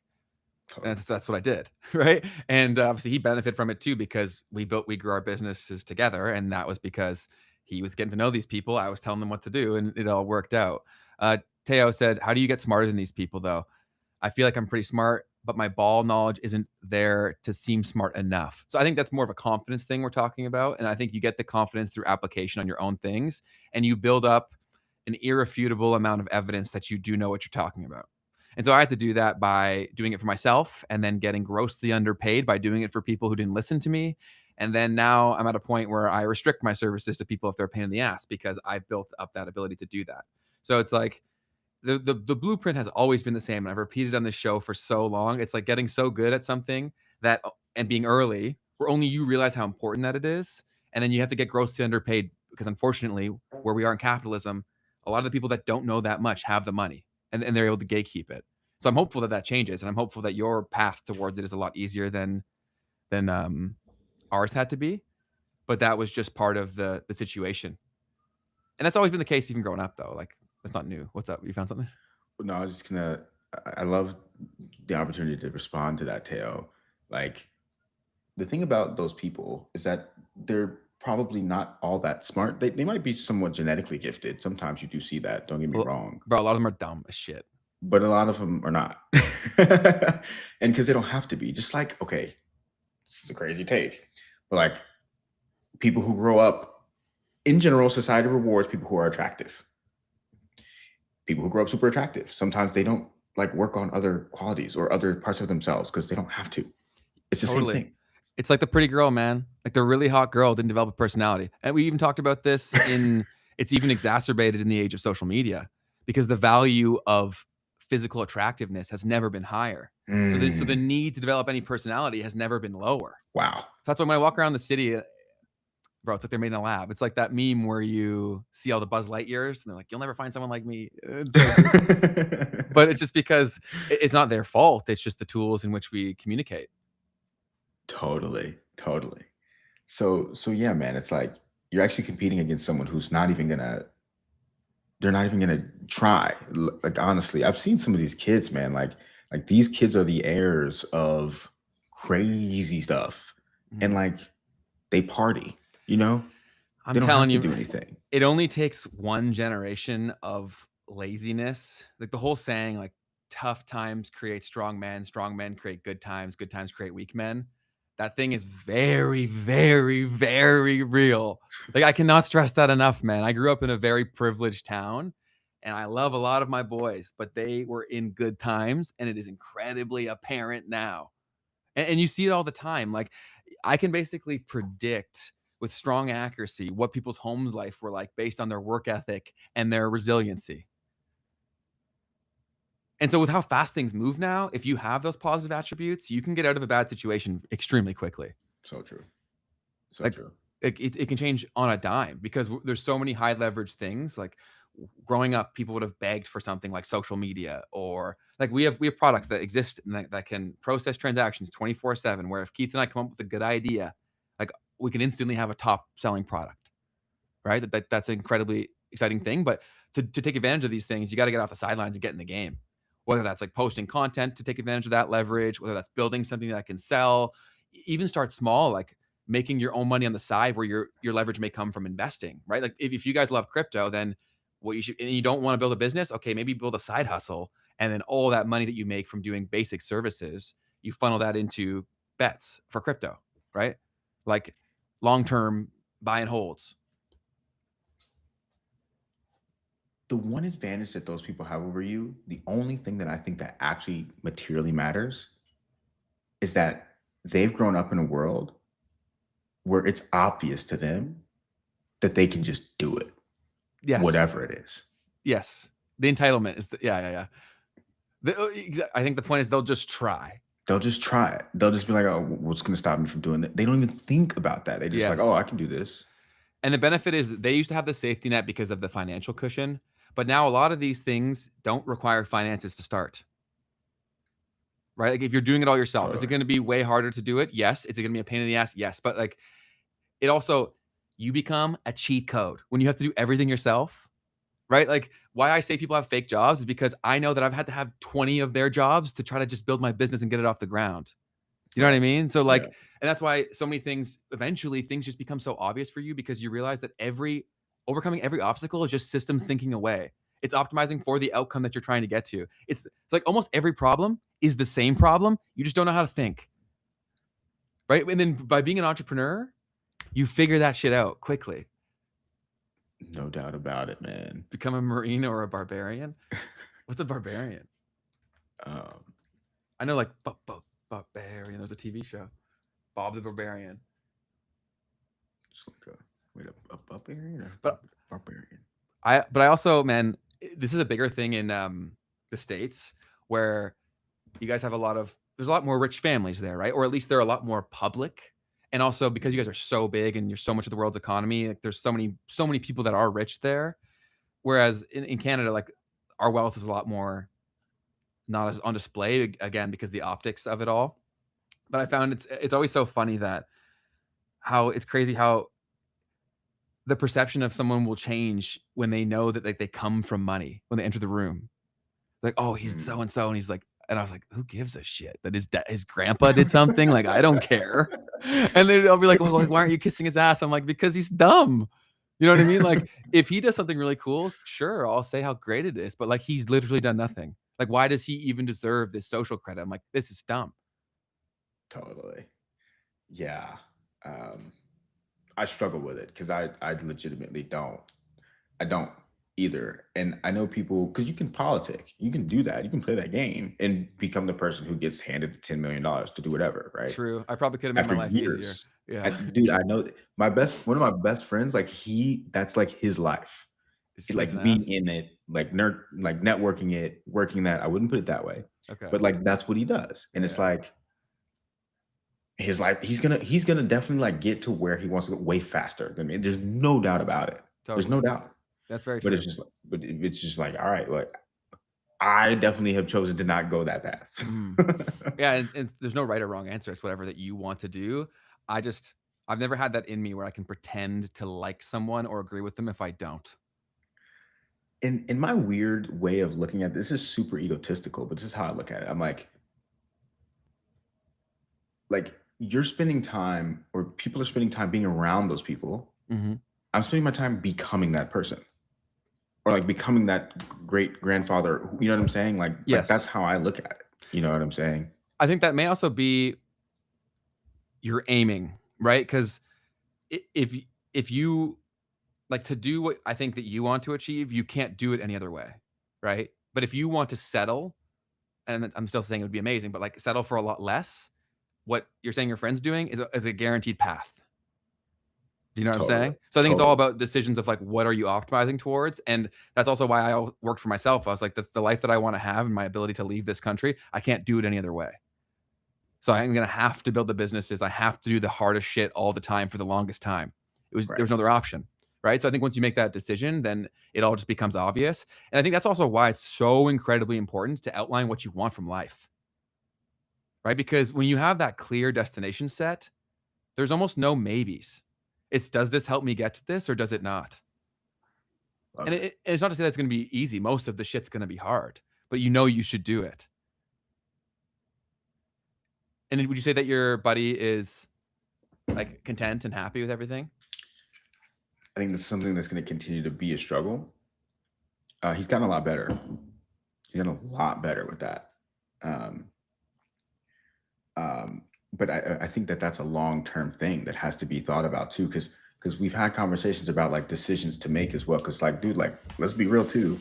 The thing that I've continued to learn through him, and it's funny because like me and my other boy were like conspiracy theorists or whatever, and like he's like around these people. Like I swear to you, like he's Wow, he's up there, up there. like, yes. So it's like in a lot of ways, we're like, the stuff that you're telling us is like kind of validating the stuff that we've been saying to you, and you still don't agree with us. Because do you think that's a financial incentive that he's not like subconsciously? And so this is where the conversation becomes like, okay, so now it's literally like, what decisions are you gonna make around how you're gonna go about these like what are you gonna do? Mhm.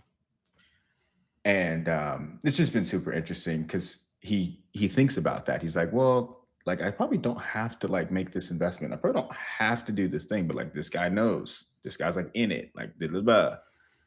And I'm like, I don't know about that one in particular. Like maybe you can do a different one, like um, but just like yeah, like but to your question, the thing that I think about is like the decisions that you're making while in that world will also determine what the end state of all that looks like as far as Mhm. like are you content? Yes. And that's something that I feel like you can't get back, No. right? Like, I'd rather fail doing this stuff miserably than be in a life that I feel like I stumbled into by sacrificing who I wanted to be the whole time. That's why it was always an easy thing for me. I'm like, oh, that's why I'm always like, risk, risk, risk, risk, risk, take it on. Because like, what is the alternative? I sacrifice who I think Ben is. I think that's silly. Totally, man. Yeah. So it's super I've learned so much from him. I continue to learn so much from him and will always, as long as he doesn't do anything messed up, respect No, him. I'm sure he's good. But I've had weird experiences because of the clients that I've had, like talking to billionaires and being around that stuff. Like there's some shit for sure. You know what I mean? Like there's some things that that get discussed. And yeah, I think that all even doing that though gave me like further conviction in my lack of desire to do that. Mm-hmm. And so it's a fascinating thing, and maybe we'll save it for another episode where I want to go through the timeline of the potential AI psyop and then like my lens through the door a little bit to see why that might be a reality and explain the kind of the game theory there. But yeah, anything in the chat that you see that you want to go down? No, But it's I love the conversations though that you guys are having. truthfully like nothing brings me more joy than helping someone specifically. Because when you've done enough hard things, like I can help a lot of people. It's a What's cool that? attempt. It's a cool attempt. Like, because and I freaking like nothing makes me more excited than helping turn someone's dream into a reality. That's why I went down this path because I saw that this was if you learn business, you learn social media and today's capitalism shit, like that's a guaranteed route to getting there. And Keith's the same way. So if you guys ever have specific projects that you're working on, like you can come in here and ask specific questions and I can help you specifically, right? Like I don't try to speak in vague terms. It's just unless it's a direct application of what it is you're currently dealing with, I can't give you a direct answer. Totally. Totally. Um, but yeah, man, this is It's also why you should do No Dice 45, bro. Because then you could get on a solo, like a one-on-one call with us if you get through the challenge. big facts. Big facts. If you haven't already, I've been dedicated to getting through this No Dice 45. I think you're gonna beat me, man. It sucks ass, but I think you're gonna beat me. The only thing that's gonna potentially mess me up, dude, is when I get to South America, dude. You think? I think it'll be easier for you. I literally have to speak the language. Pull your challenges. Yeah, I just pulled my Let's see what you challenges. Let's see got. what I got. So I got exercise. Oh, and there's the reminder: don't quit because you can get on a podcast with Keith and Ben. And then I got exercise. I got a journal. Journaling is the hardest one for me because my handwriting is so ass. Like, so it's a very difficult thing for me to do because I like to type. So I might just start typing them out more. I have been, yeah. Yeah, because my handwriting is so bad I can't even read it sometimes. So and I got it's so bad, dude. Every teacher tried to change it. Are you right-handed? I think if you look at my handwriting, I might not be. Then I got to read. I have this book right here that I'm going to read, and then no gambling, which is sorted. So when will it be available on Android? It's available right now, so you can go download it right meow. It's No excuses. no excuses, and then also give us a rating there too, because the people on the Android store are savages. They torch apps for no reason, like in terms of just getting angry. So yeah, any rating on either of the app stores, if you like the app or want to help us out, is so tremendously valuable. So it's yeah, and also we're working on some changes in the background or new features that we're super excited for because I know a lot of you guys don't gamble, and so we're aware of that. So we're gonna be building in something that still makes sense for the show to make it a lot more fun to be deliberate with your screen time. Yeah. There's some stories to talk about on the gambling side. There was this so we got NBA finals going on. Mm-hmm. We had this UFC thing over the weekend. We have World Cup going on. And the World Cup piece is fascinating. People are going crazy about people, but the companies, these brokerages and everything are going crazy about you can bet on it in your brokerage app. It's crazy. I did a short about an email that I got from a broker that tried to sponsor me at one point, Mm-hmm. and now I'm like, dude. Well, that was part of the conversation. Then I was like, if you guys are going in that direction, I'm probably not going to do this. You know what I mean? Because totally. It's like, why are you guys doing this? It's everywhere, dude. Oh, we actually got DM'd by some people that are very involved with the gambling. So we may have a very interesting conversation in the near future. Oh, man, that would be awesome. I think they'd do it. Awesome if they do it, man. I don't know. It'd be very interesting to see. Question from Lucas. Did you guys gamble? I used to gamble, but once I realized how addictive and destructive it was, probably about, I don't know, I haven't bet for maybe about a year at this point, maybe a little bit less. But even then, if you go the time before that, it's a lot longer. But I used to gamble fairly frequently. But what I would do is I'd set like a budget for the year. And I'm like, I'm gambling this much. And then I realized after doing it with my friends that that's not an option for some people. where they would get into it, and then I saw how it ruined some of my friends' lives, and so from that point forward, I don't really talk about gambling, even when I ever have now. And then I probably will never gamble again, just because I've seen it destroy friends' lives. Yeah, as I was here watching the UFC fights on Sunday, one of my very good friends uh, decided that he was going to place some bets on the game, uh, and on the fights rather. He put in a parlay, and he seems to have it under control, which is great. But it was just funny because he hasn't like paid attention to any of the stuff that I'm doing. So it was just like he Mm. was like, "Oh, do you bet?" I was like, "No, never placed a bet in my life actually." Because and then I brought up this is my little quip of how I talk about it. I'm like, I asked him, I said, "Have you ever worked minimum wage before?" He was like, "Yeah, yeah, yeah." I was like, "Yeah, me too." I was like, after doing that, there's never a moment in my life where I thought to myself, I'm gonna take any of my dollars Mm. and put them in someone else's hands like Yeah, it's that. super stupid. But anyway, so we're watching the fights, and like it finally comes to the point to where his parlay is not gonna hit. Mm.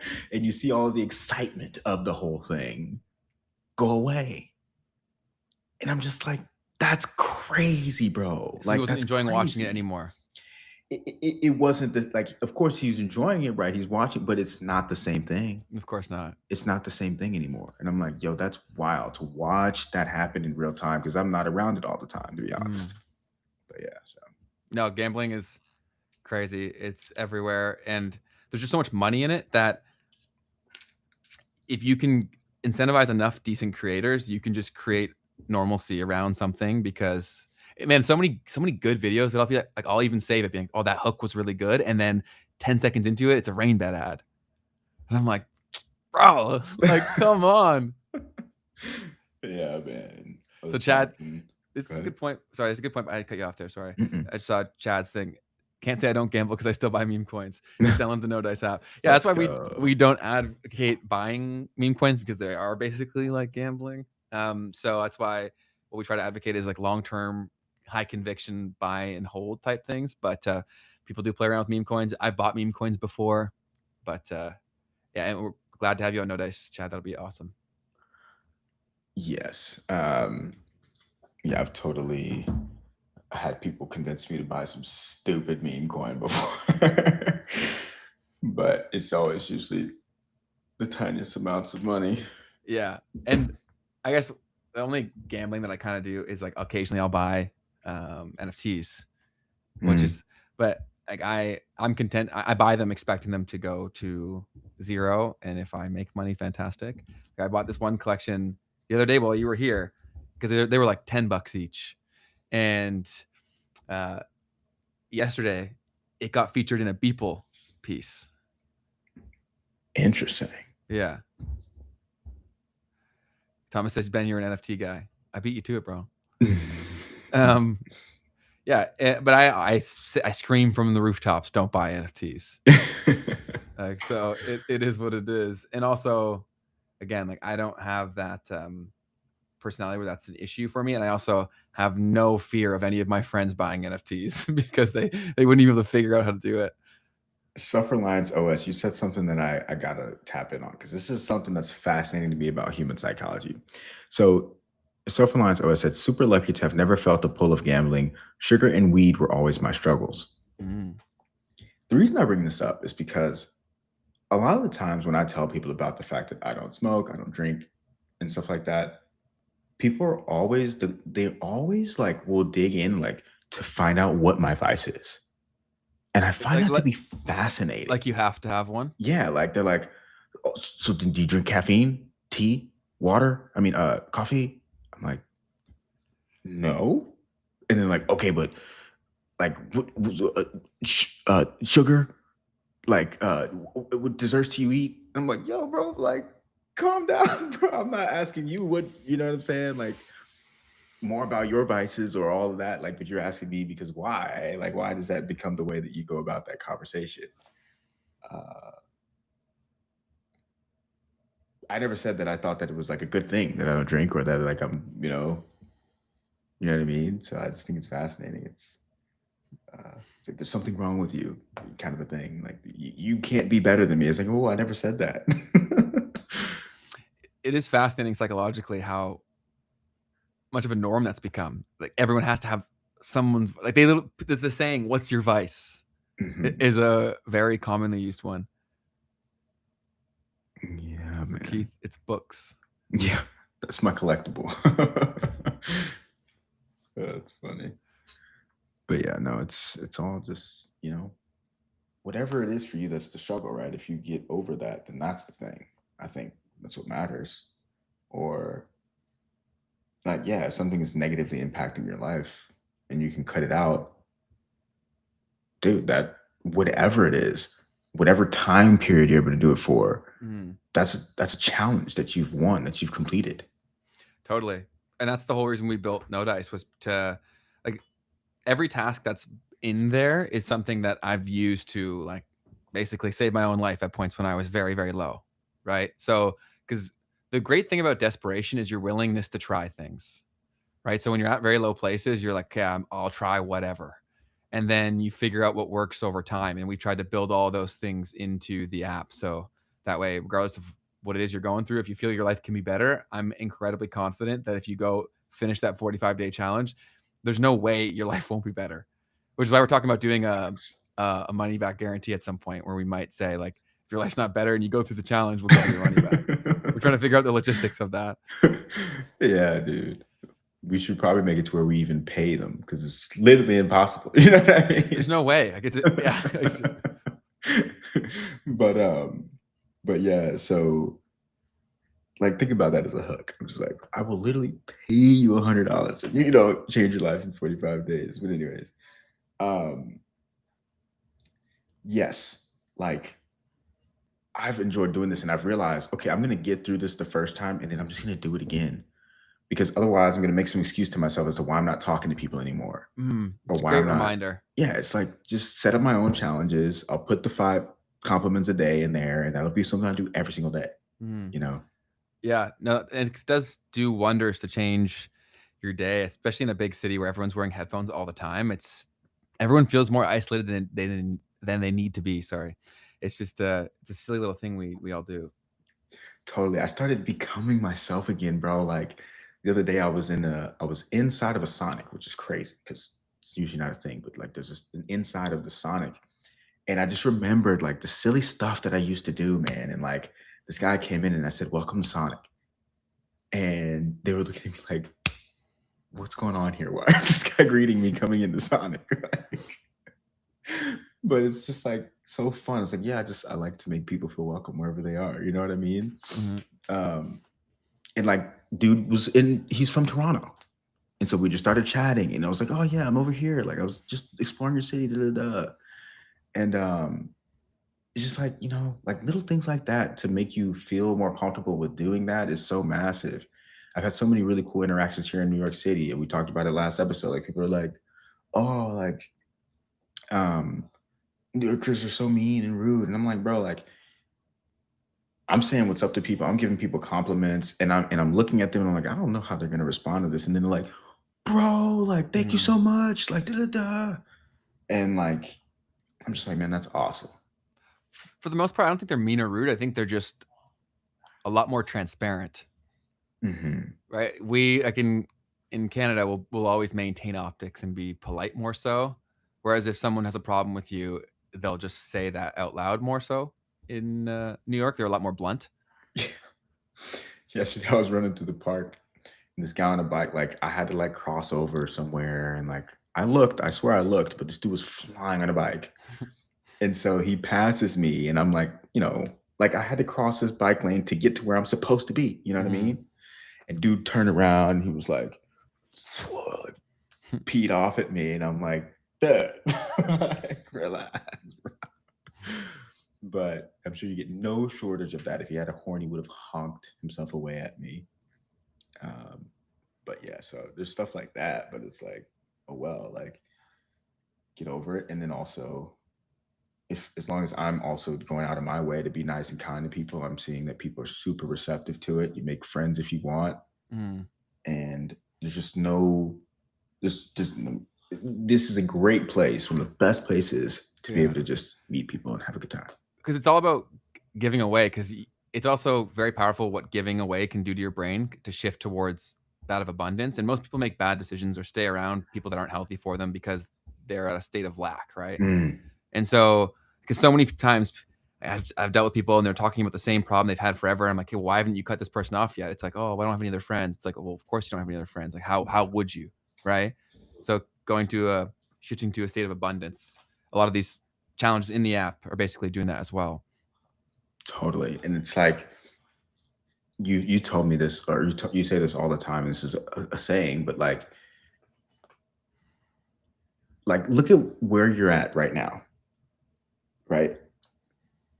Are you at a point where the pain of staying the same is greater than the pain of change? Because if not, right, if the pain of staying the same is not greater, then you're not going to do anything. Human beings are infinitely adaptable, but only when forced. Totally. Like you have to force adaptation. It's always possible. Like it's literally always possible. It's difficult to convince people of that because a lot of people, especially in this whole good times thing, they've never had to be shit at something and then force themselves into being good. Like the fastest way to radically change who you are is to pick something you want to be good at, even better if you're not good, and stick with it until you are good. Your fear for everything in life will diminish dramatically. And I had that very early on in my life. Like I really wanted to be good at football. I sucked. And then I worked really hard and I became really good.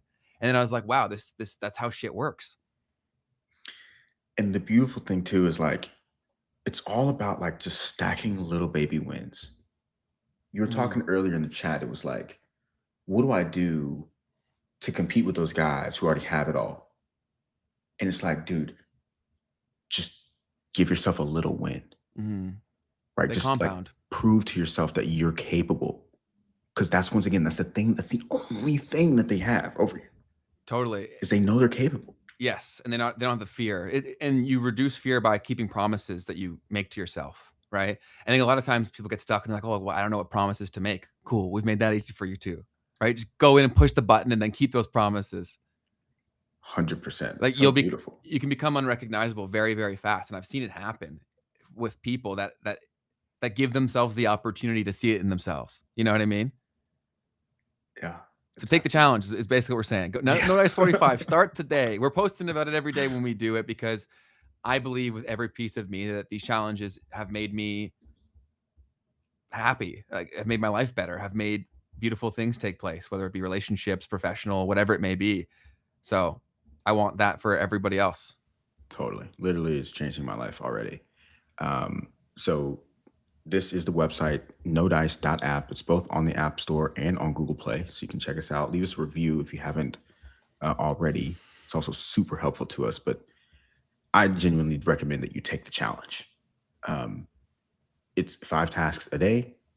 It will hold you accountable. It will teach you discipline. It will teach you not even just discipline, but also like it's kept me from procrastinating. It's forced me to think about like, where are the pockets of time where there's things that I should be doing or could be doing. I'm super busy right now. I'm still getting through No Dice 45. Yeah, because it's so funny. A lot of times people will be like, oh, I don't have the time to do these things. It's like, yes, you do. Totally. You totally freaking do. It's a choice, right? And I think that like if Keith or I have the time to do it, I'm gonna guess that most people do as well. You know what I'm saying? And right, I love that. Any habit can be changed in 30 days. Well, you can become super in 45. In 45, it's locked in. That's it. But yeah, go nodice.app. You can we hadn't added the Google box thing isn't clickable, so I just texted the devs to fix that. Word. But if you go to the App Store on Android and type in No Dice, you'll find it. Totally. Mayor Rippey said, trying to cheer up Charles Hawkins. Oh, yeah, he needs to take No Dice 45. Get outside and talk to some people. Man, I've been trying, bro. I've emailed him so many times being like, let me blow up your YouTube channel, man. And he even talked about it in like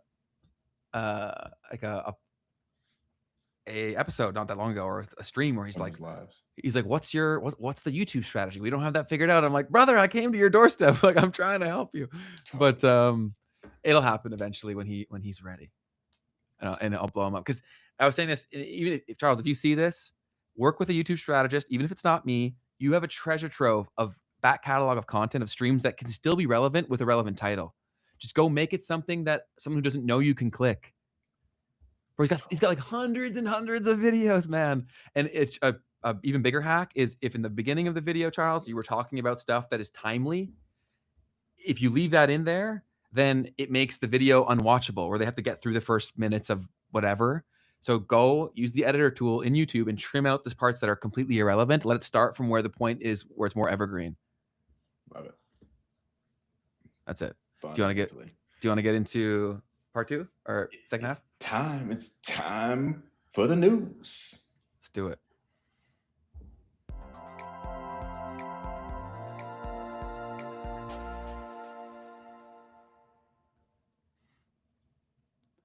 Has Buddy ever replied about No. Are you serious? Come on, man. What's wrong with these people? Dude disappeared. First things first, SpaceX to acquire Cursor for apparently $60 billion. Okay. So Elon Musk here and the SpaceX are integrating the popular AI code tool used by millions of developers in Fortune 500 firms. This follows the April partnership using Cursor's tech with SpaceX's Colossus supercomputer and also following this massive SpaceX IPO. Any initial thoughts on that? Did you ever use Cursor? I actually have never used Cursor. I have. They were one of the more popular ones earlier on when these coding tools were really kind of being developed. Like they were one of the biggest ones that was the most talked about on Twitter. And then a lot of the more like native tools built by the actual large language models themselves started to grow, right? Like I believe it's Codex for ChatGPT, and then what's Claude's one again? Claude Code. And so then that became a bigger thing. And I believe, if I recall correctly, they're really good at building web apps. Let me see. What does Cursor do? Allows you to build software. Okay. I thought there was like an IDE, like a place where you type the code. Yeah, so Cursor is an AI-powered code editor and software development environment built as a fork of VS Code. It allows you to build software, debug, and write code incredibly fast by acting as an AI assistant that understands your entire code base. Got it. Okay, so I believe it lives there. So, yeah, I think that these kind of things will happen. I think there'll be a lot of consolidation. Yeah, I mean, definitely a power play. I'm actually still kind of confused about because does X own Grok? I think so, right? And then you've got the SpaceX thing. Like, is it one thing or is this not one thing yet? Is Twitter part of the SpaceX IPO? I don't think so. Cursor is the IDE. What does the IDE stand for? Integrated Development Environment. Got it. Pretty sure. Yeah, I think you're right. Yes. It's a software application that provides a comprehensive digital workshop for programmers. Instead of juggling scattered tools, an IDE combines everything needed to write, edit, test, and package code into one convenient, user-friendly interface. So I know some developers that really liked it. I don't know how many people still use it, but I know that of my friends that did code, they thought it was quite impressive. Yeah, my coding friends were the only ones who ever talked about Cursor. Mm-hmm. They were like, yeah, it's great, but like Cursor's where it's at if you're actually coding. But that was also probably a year ago now. So I don't know how that's developed. But yeah, X money still hasn't dropped. They said they were going to drop that a few months ago, but I'm just thinking about the Everything app and everything that Elon is doing.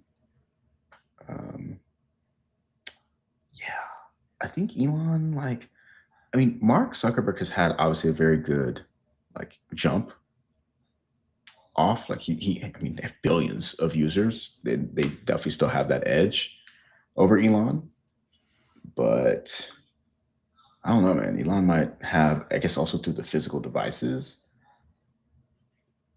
I guess that's the two things that differentiate him. Mm-hmm. Meta's trying. They got the glasses now. So that's one wearable thing, one physical piece. But they're mostly software. Elon has Tesla, which is pretty ubiquitous in the US, at least to a certain degree. And then the robots coming out. I also think the Twitter thing is, people don't stress that enough. Because think about who spends the majority of their time on there. It's like the Smartest tech people. elites of the tech elites, man, you know? That too, yeah. True. So yeah, it's a very valuable audience in terms of, and as these things get better and better, I would say it'd be fascinating to track like the net worth of the average Twitter user over these expansions versus like Instagram or Facebook. Yeah. Yeah.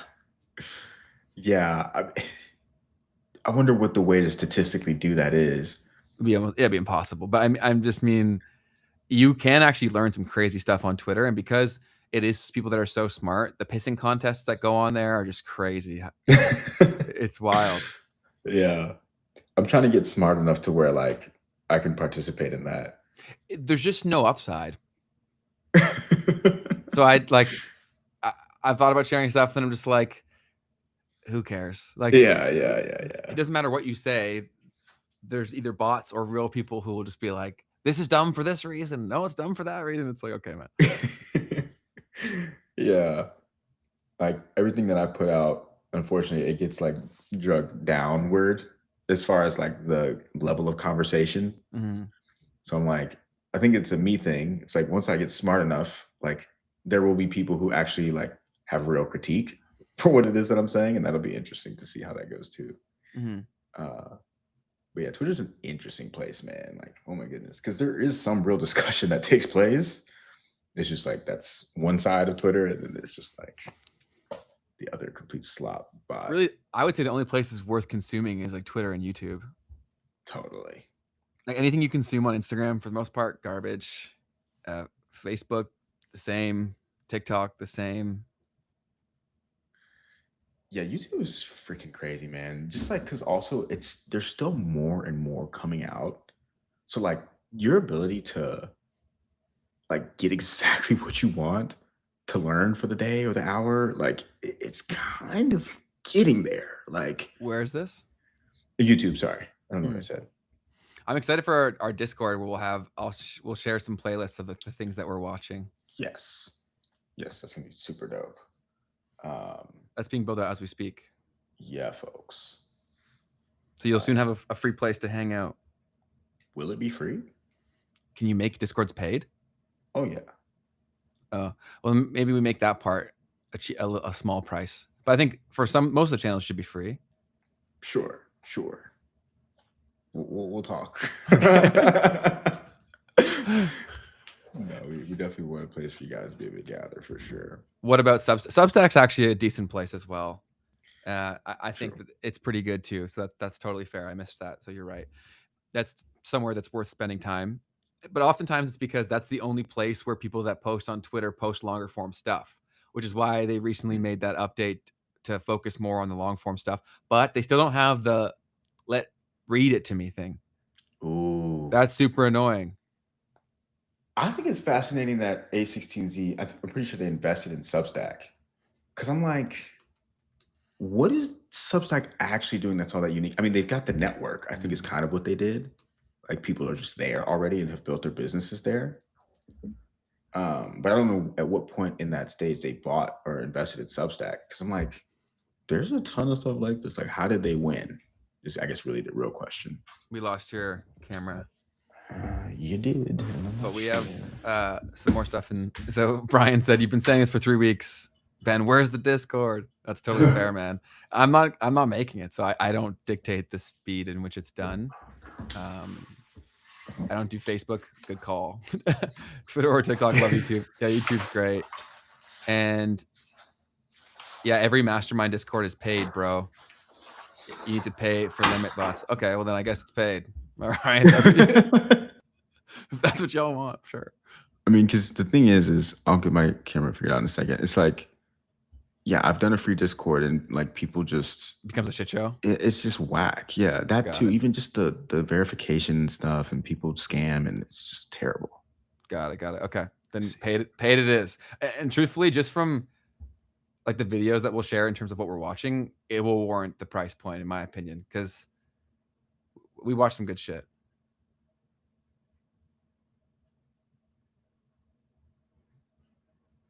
What's up, chat? It's just me and y'all. To leave the video to bring back Keith's camera. Remember to like the video to bring back Keith's camera. Yeah, hopefully that brings it back. Oh, he's muted, so even if he's talking, we can't hear him. The sound effects. Can devs do something? Well, what's up, chat? How are we? Oh, he's back. He's still muted though. You're muted, pal. I'm back. Oh, I can't say pal. Fuck. He can't call me pal. He cannot call me buddy. There's so many rules. Nah. Let's see. Where were we at? Oh, yes. Next news story. Yes, sir. We had apparently Newsom accusing Trump of targeting his family. California Governor Gavin Newsom claims President Trump directed a Department of Justice probe into him and his wife and their personal finances. The federal investigation has been run by the Sacramento U.S. Attorney's Office, started in 2025 on whistleblower complaints. And Newsom says it's retaliation for his Trump criticism to derail a possible 2028 presidential run. Interesting there. It's the first time hearing of this. Yeah, I hadn't heard about this either. He's coming for my wife, he said. Let's hear a little bit of a clip. One by one, anyone who has challenged Donald Trump has ended up on his hit list. And today, I proudly join that list. After calling for my arrest last year, Donald Trump directed his Department of Justice to investigate me. And just in the last week, I've learned that his campaign has reached my own home. To get me, he's coming after my wife, Jen, a public servant, a woman who's dedicated her life to supporting women and girls, someone who has done nothing wrong other than having the temerity to advocate for what she believes in. If they can't intimidate me, they'll go after the mother of our children. Donald Trump picked the wrong target. We have nothing to hide. His political operatives can take every record and read every page, but they'll be looking in the wrong place. Because if they really want to find corruption, look no further than 1600 Pennsylvania Avenue.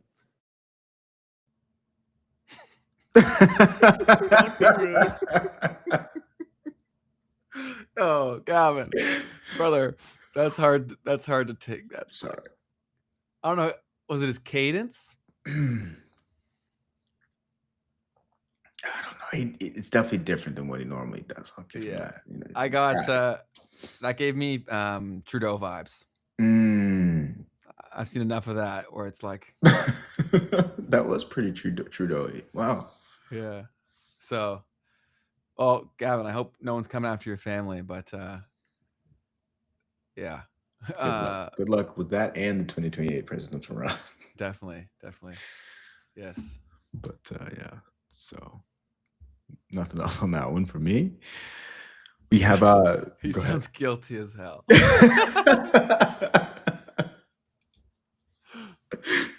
I don't know, it was just like it felt like I could picture the teleprompter saying like even what he was supposed to do, like pause for effect. You know, it just felt like that was there. Snap. Okay. How do they keep their acting roles? I don't know, man. It's so funny that we all see it now. Do you know what I mean? Totally. Because like, it's always been horseshit, but now like everyone knows. No, big facts, man. Trudeau light. I guess it doesn't help that he has like the dark hair and you know looks like he could be a Canadian. Next piece we had a Trump admin forcing the Anthropic AI shutdown. We talked about this a little bit earlier. The Trump administration ordered Anthropic to restrict access to advanced Fable and Mythos AI models over national security concerns. Amazon and others warned officials about the model's powerful capabilities. The government gave 90 minutes to comply. That's crazy. That's wild. Anthropic previously asked for threat details to fix the issues, but was denied apparently. And the company shut down public access entirely to follow strict export controls on foreign users. So the one thing that, and maybe this is in this later, I don't know, but David Sachs did point out about all of this that was interesting. He was like, the cool thing is that right now we're seeing both sides of the argument from the horse's mouth. True. It's usually purely behind closed doors. Totally. And or from the whatever biased news source, right, that's talking about it. But it's like on Twitter, you can see what Anthropic has to say, you can see what the White House has to say, you can see what OpenAI has to say, and it's all just there. So I think that's one interesting thing to think about. It's actually so crazy that we get to see all this stuff in terms of recorded human history, at least. Right? Like Twitter's freaking awesome. Like obviously it's a cesspool of garbage and hate, but we at least get to see. And to your point that you brought up in the past, like, man, it'd be nice if we had for sure know that this stuff could be archived. That'd be great. Yeah. That's a massive concern for me is that how reliant we are in terms of documenting truth or even things taking place, whether they were lies or not. But how hard it is to find older tweets and stuff now already. It's like we're doing all this compute shit, like, and we're not keeping these archives. That's a good point. Like that's crazy to me. That's got to be on purpose. And then it's also, I find it incredibly interesting that for a platform that says that they want to help people grow so much, how they're one of the more restrictive platforms in terms of the things you can do with their API. That seems like a contradiction. I don't know. I'm sure I'd get blasted by someone for, you know what I'm saying? But like it feels that way. No, I hear that. Yeah, that's another thing too that I don't like about X is like you've got this figure who's like the guy. I'm like, I don't even want to say his name. You know what I'm saying? I'm like, leave us alone, but we're good. We're good with you. Trust. Seriously, I know it's kind of crazy how. Yeah, I know it's insane, and even they play around with it like too much. If you go back and look at recent tweets, you'll see what I'm saying. I hear it, man. I'll check them out. Next piece we had was Anthropic getting sued over Claude Max plans. I did see this one. So Carl Kahn filed a federal class action lawsuit against Anthropic. He claims that $100 Max 5X and $200 Max 20X subscriptions deliver far less usage than the advertised multipliers over the Pro plan. One 5-hour coding session used 15% of weekly allowance due to opaque limits. He seeks refunds for users for the users who were misled since the plans launched in April 2026. So, yeah. So the actual usage provided is far below the advertised amount. They're calling it marketing fraud, basically. Okay, cool. Yeah, I heard rumblings of this story, and then also in that same All-In pod, they had brought up the issue where if you ask certain questions, they would essentially nerf what you were getting in terms of responses and access to models, and they wouldn't tell you that. Interesting. And so I forget the exact words that they had said in terms of the business law approach to why that's a problem. But yeah, so I think another thing that comes back to like the business long-term viability of all of these things. Right. Yeah. As the conversation has started to turn to, the subsidization of all of this is potentially about to come to an end. Which that'd be crazy to watch because so many people have built reliance on these things to crazy degrees. Yeah, man. I mean, if mythos or fable was as good as everyone was saying it is too, like, bro, we're about to get to a crazy world of like there might actually be a permanent underclass because only the super rich are going to be able to afford to use it because they were going to phase out the pricing, right, to where it's only token-based pricing. Yes. So if it's actually that good, then snap. And the token-based pricing thing is scary because you still got to pay for things that are done completely wrong, right? True. Like the stakes of prompts become pretty high. That's true. The prompt engineer becomes super valuable now. Ooh, wow. It's crazy. Crazy to see a whole economy being built out on this stuff. Next piece, because of what was happening, Anthropic had to, because of what happened with the government trying to shut down Mythos and whatever, Anthropic barred Carpathy from the top AI models Anthropic blocked Andrej Karpathy from Fable 5, Mythos 5, and he's the top AI scientist who joined Anthropic earlier this year. He has an EB1 green card. I'm pretty sure this is the guy that like got drafted, right, for like 50 million or whatever. Yeah, he got paid a ton. Yeah. So that would, if we're talking sports analogies, it's like having your best player getting injured. You know what I mean? You can't have that. He can't play. So yeah. So the U.S. export controls that landed on June 12, 2026 are limiting non-U.S. citizens. So I guess this is actually potentially separate from that particular incident, and maybe is a part of some other export control because he's not a U.S. citizen. But yeah, I'm not sure. I think this was actually from what happened with Fable, no? With the Fable thing, where they said initially, like you said, non-U.S. citizens can't use this in particular. But I don't know. Maybe it was actually the other way around. Who knows?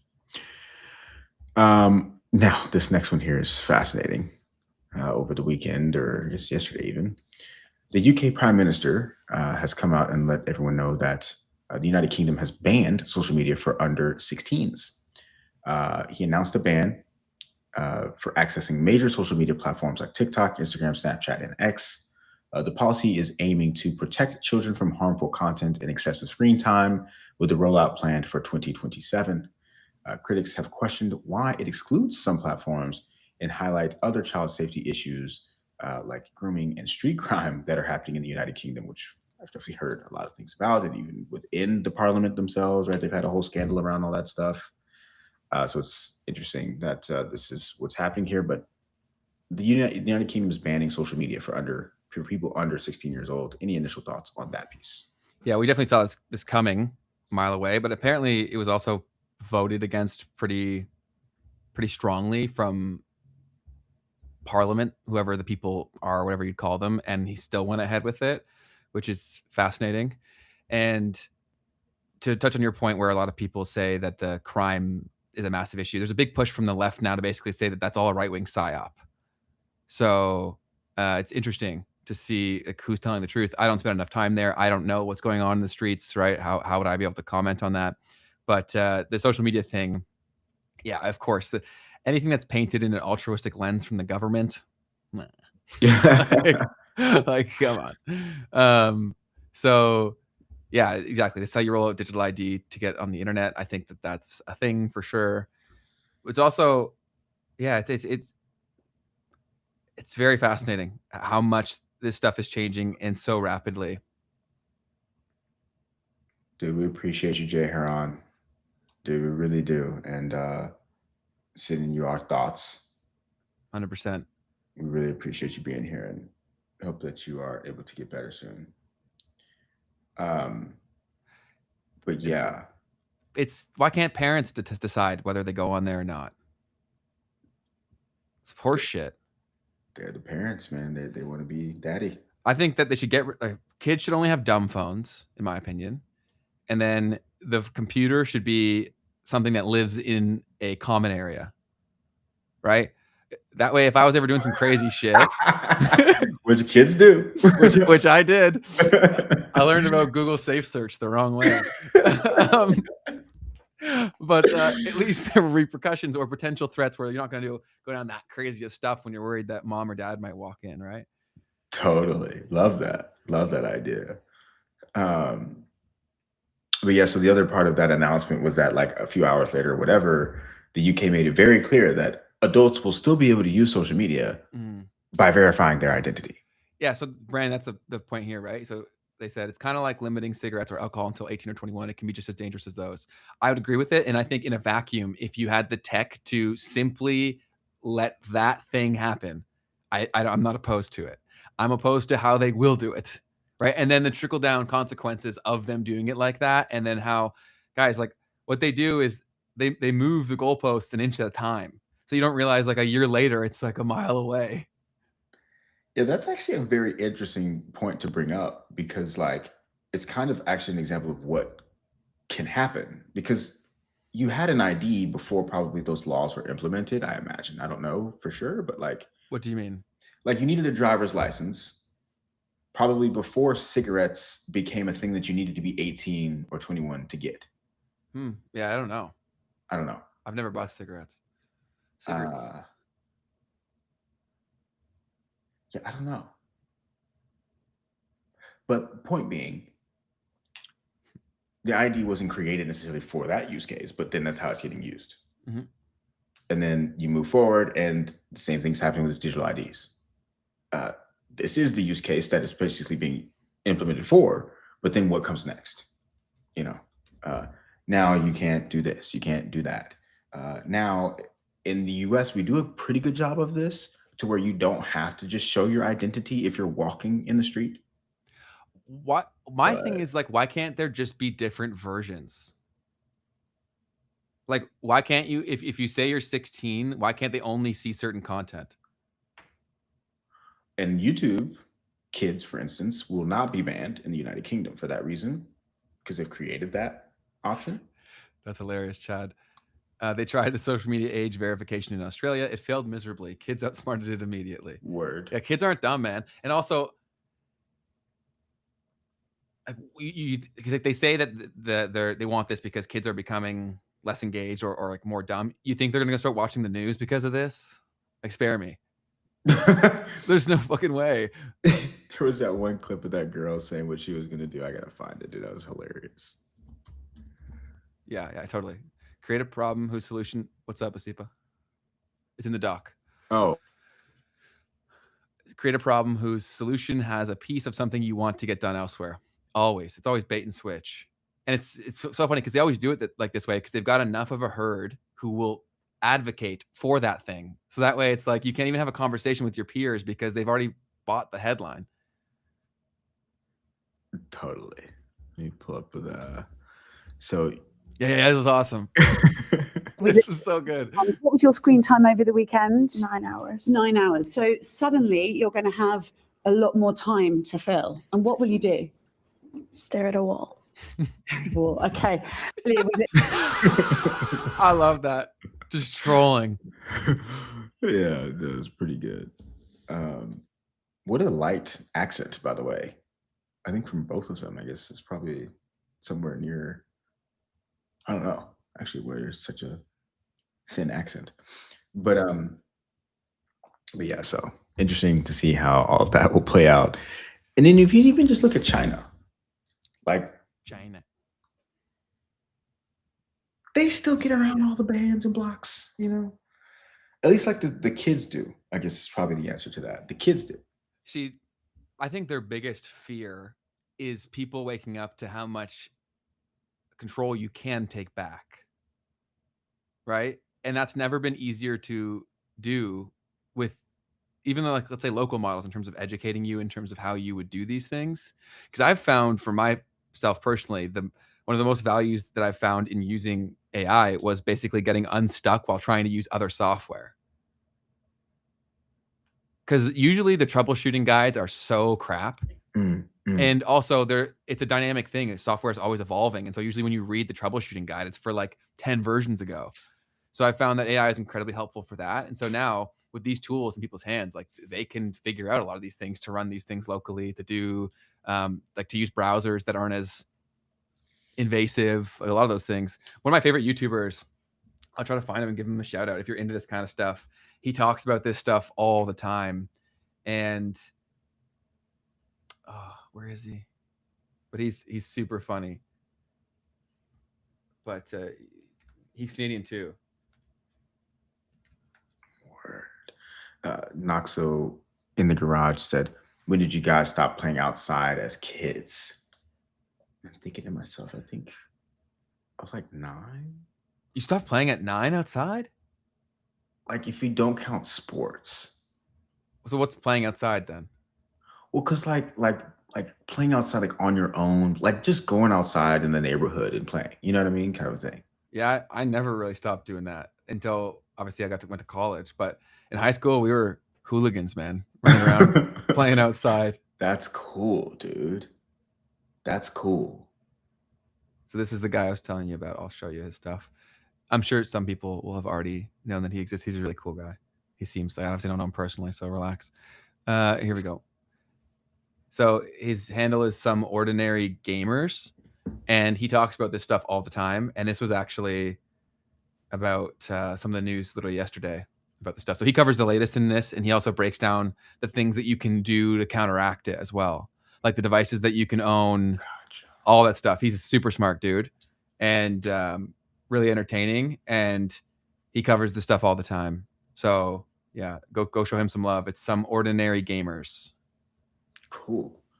Very cool. Is that the same guy that does the Palantir thing?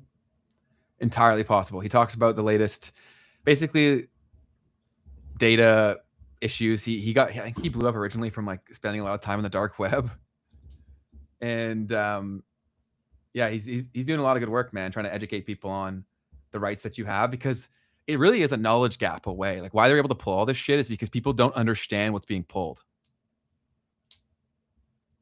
Okay, I think I messed up. I don't think it's the same guy. My apologies. But I definitely recommend going. It's also, if you want to stay up to date with all these things that they're passing and like how they're messed up, he's the great source for that. Yeah, see, people know who he is. He reports on great information and news. Yeah, they know him. Fire. He goes, yeah, he's like, me Mudahar, what's up, guys? Like, he's good. What's the next story you got? Yep. So the next piece is actually going to be us moving into the reaction or the memes side of the conversation. Very cool.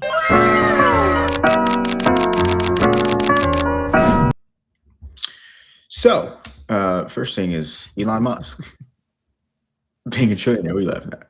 Thomas said, Keith did a racism because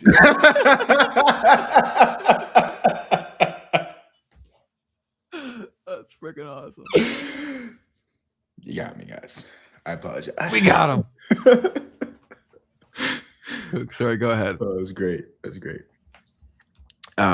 So Elon Musk is a trillionaire now. And so there has been a video, or really there was a guy that I follow. His name is Ryan Clogg. I think he went to an AI tool and like asked it about trying to look at the scale of millionaire, billionaire, trillionaire.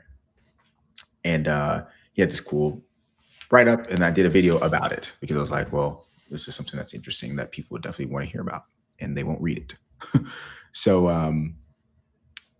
So another thing about this is like Elon Musk yesterday, his net worth went up by like another 300 billion or something crazy, or like 150 billion. Yeah, because SpaceX was up 20-something% on the day, right? And so that meant that his net worth yesterday went up more than the entire net worth of Warren Buffett, which is nuts to think about. That we got a guy that's just playing in the trillions right now. And none of this is real life, man. It's crazy because like you said, it's a 20% rise in the price of the stock. Mm-hmm. So dude, what if the stock price goes up by a few 100% from here? Like, dude's just gonna be sitting on multiple trillions. And I also think he's tightly connected to the Bitcoin story too, because they hold a fair amount of Bitcoin on their balance sheet as well, right? That is correct. That is correct. Fascinating. So I guess I can play this for you guys. I don't know. Yeah, do it. It popped off. Yeah, got 3 million plus views. 3 million. Let's go, Keith D. So shout out to Ryan Clogg for making this. Yep. Elon Musk is now officially the world's first trillionaire. And in honor of that, it only makes sense to observe the differences between a millionaire, a billionaire, and a trillionaire. Stick with me now because this is insane. Ryan Clogg posted a tweet breaking this down so that we can understand the scale of this. Hear me out. 1 million seconds is 11.5 days. Okay, that's the length of a vacation. Just imagine, right? 1 billion seconds is 31.7 years. That's enough time for an entire generation. You went from being a toddler to being an adult with responsibilities and debt and stuff. And now think about 1 trillion seconds, hear me out, is 31,709 years. Human civilization didn't even exist. You had woolly mammoths still roaming the earth, and Neanderthals had only recently gone extinct. Okay, that's one example. But here's a second example. Now we're talking about a stack of physical cash. If you had $1 million in pure 100 bills and you stacked it up, that would be about 40 inches tall, which is like 3 feet. Nothing crazy, right? You can put that in a backpack. But then we're talking about $1 billion as a stack of $100 bills. If you stack them up, that would now tower 2/3 of a mile high, which would dwarf the Burj Khalifa, which is the tallest building in the world, by several hundred feet. Okay, now we're talking about $1 trillion. Okay, a stack of $100 bills would reach 678 miles into space, going beyond our atmosphere and past the International Space Station. Now, finally, let's imagine that you had an incredible inheritance, but the catch was that you had to spend $1,000 every single day, no matter what. If you were given $1 million, you'd run out of money in 2.7 years, spending $1,000 a day. Now, with $1 billion, you wouldn't run out for 2,739 years. And at $1 trillion, you would actually have to spend $1,000 a day for 2.7 million years. Just giving you an idea of how much a trillion actually is. If you enjoyed this, be sure to like this post and follow us at Memes and Markets, and also check out Ryan Clogg. And shout out to Ryan for putting this together. Huge shout out to Ryan Clogg. There's also a very interesting social media literacy piece to this, because the comments and the responses to this have just been absolutely fascinating. Because if you notice in this video, guys, I don't make a judgment. I don't say anything about that. I'm like, look, this is the difference between a million, a billion, and a trillion in these different sorts of ways of looking at it. And people were going crazy in the comments. So, and this is also hilarious, bro. This ain't the guy that uses plastic to power cars.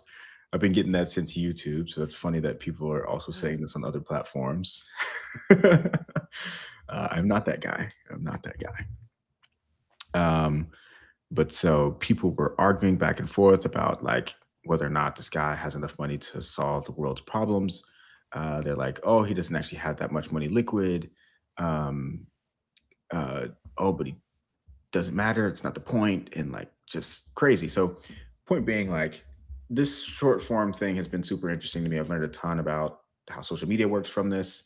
And so in a lot of ways, when I made this, I was very intentional. I'm like, wait, I'm not making a judgment here on what it means, because I've done stuff like that before where even if I'm not making the judgment, I'm posing the question.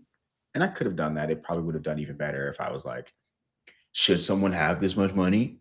You know what I mean? But people did it anyways in this case, because that's just the conversation that's being had.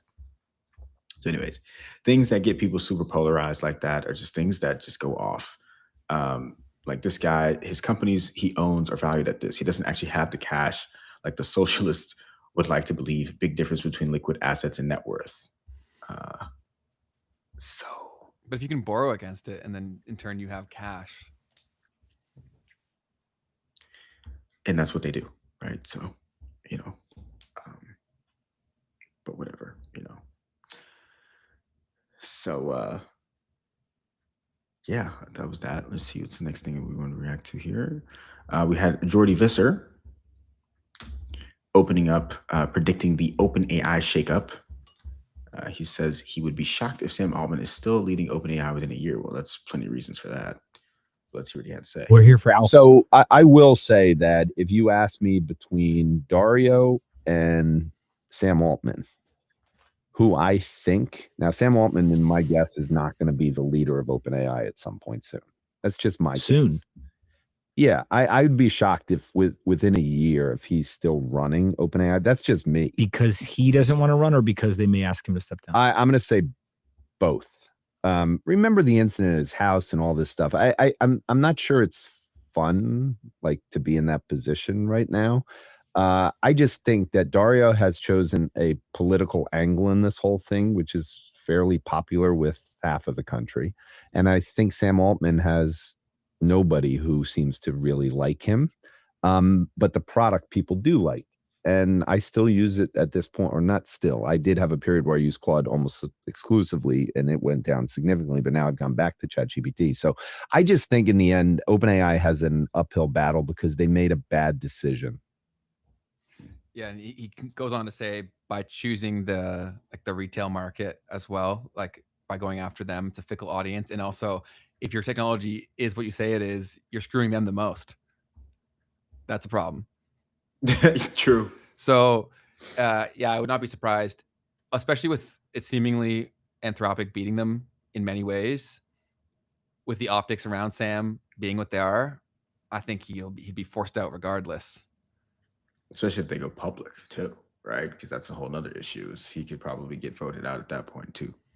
Yes, and they apparently tried to get rid of him once before, and then he stayed around. He snaked his way back into that thing. But yeah, so that was that piece. Yeah, I mean, he's definitely not the most popular person in America, and so that probably doesn't help them at all. Charles Hoskinson made some statements that were prompted by someone who's here with us in the room today. You want to talk a little bit about the context here? So he did an AMA, which are some of my favorite streams that Charles does. And so you can ask him anything, as the name would suggest. And so I was throwing him some questions to see if he'd answer any of them. And then the one that he picked was probably my favorite. So he gets to discuss why Bitcoin maxis believe that the trilemma is unsolvable. And his response was pretty dang funny.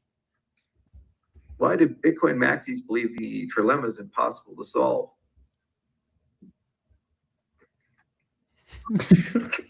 People believe the earth is flat. We solved it. I mean, it's there. But there it is. It is what they are. Wow. Put him on blast there. Yeah. And it's a difficult situation, right? Because like Charles gets mad at the media a lot for like cutting things out of context. But he also does say some like very polarizing stuff, which again, I think he should. I think that's right. Like that if you believe that, say it. But also then in terms of today's modern day media landscape, that's going to get clipped. Yeah, no doubt. No doubt. Yeah, that's funny that he would say that, honestly, because I don't think that's necessarily what's always happening. You know what I mean?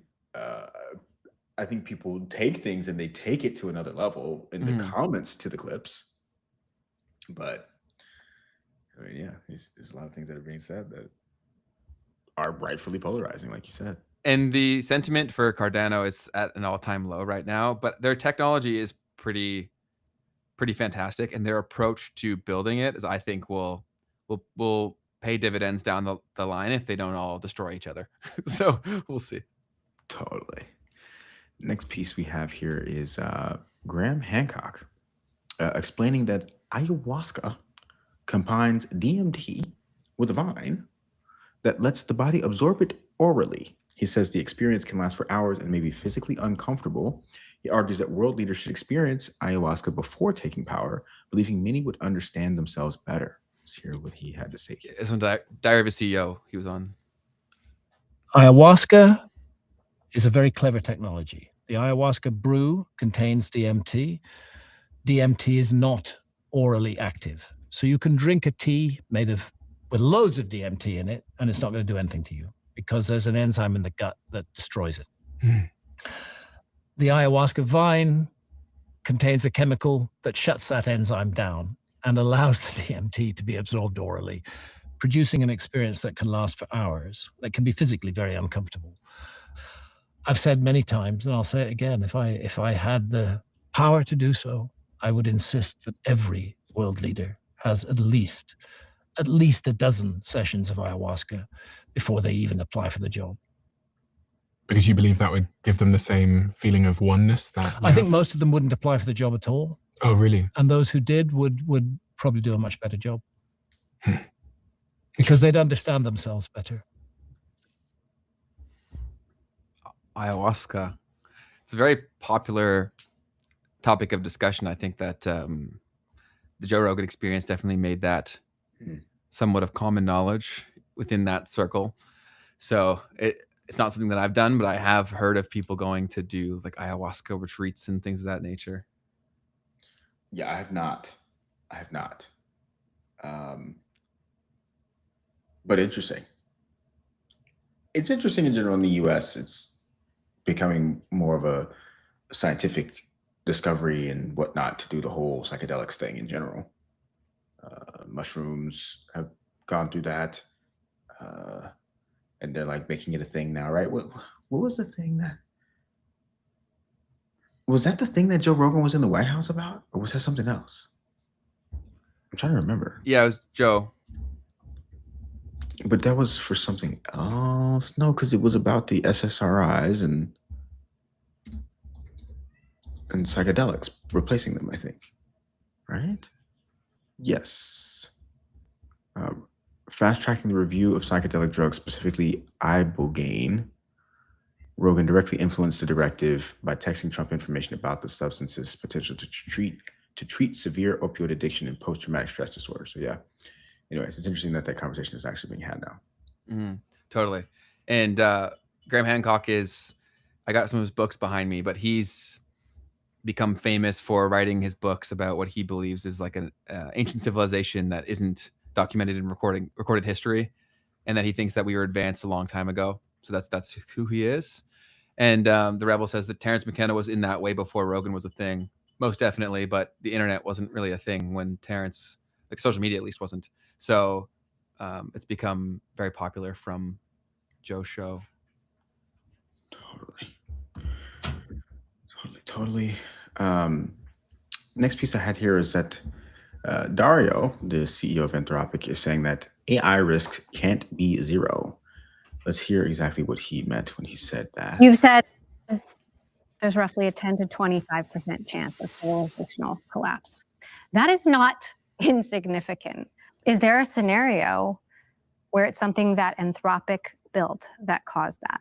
I mean, I certainly hope not. My view is that probability comes from a very straightforward recipe of the technology, the existence of many countries in the world, the existence of many companies within an economy, and new ones created if the void isn't filled. Like, that's the dilemma that we're in. Half of what we do within the company is try and, reduce the risk as much as we can, but it's never going to be zero. Suppose there are a bunch of, airline companies out there, and you're like, well, I'm going to make an airline company that's safer. It can both be the case that, your airline company is 10 times safer than all the other airline companies. But if someone comes and asks you, like, can you guarantee that your airplane will never crash?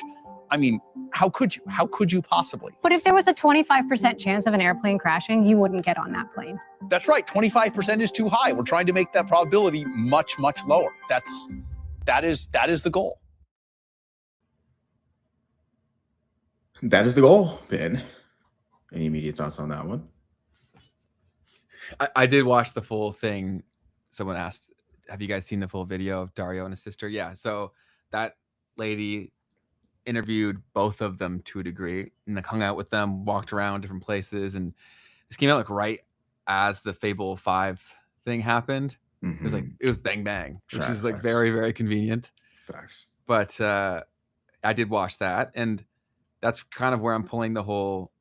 I feel like Dario at least believes the things that he's saying, even if they're wrong or they're lies. I think he believes they're true. Fair. So does that mean anything? I don't know. Yeah. I mean, super fascinating. Societal collapse, 25% chance.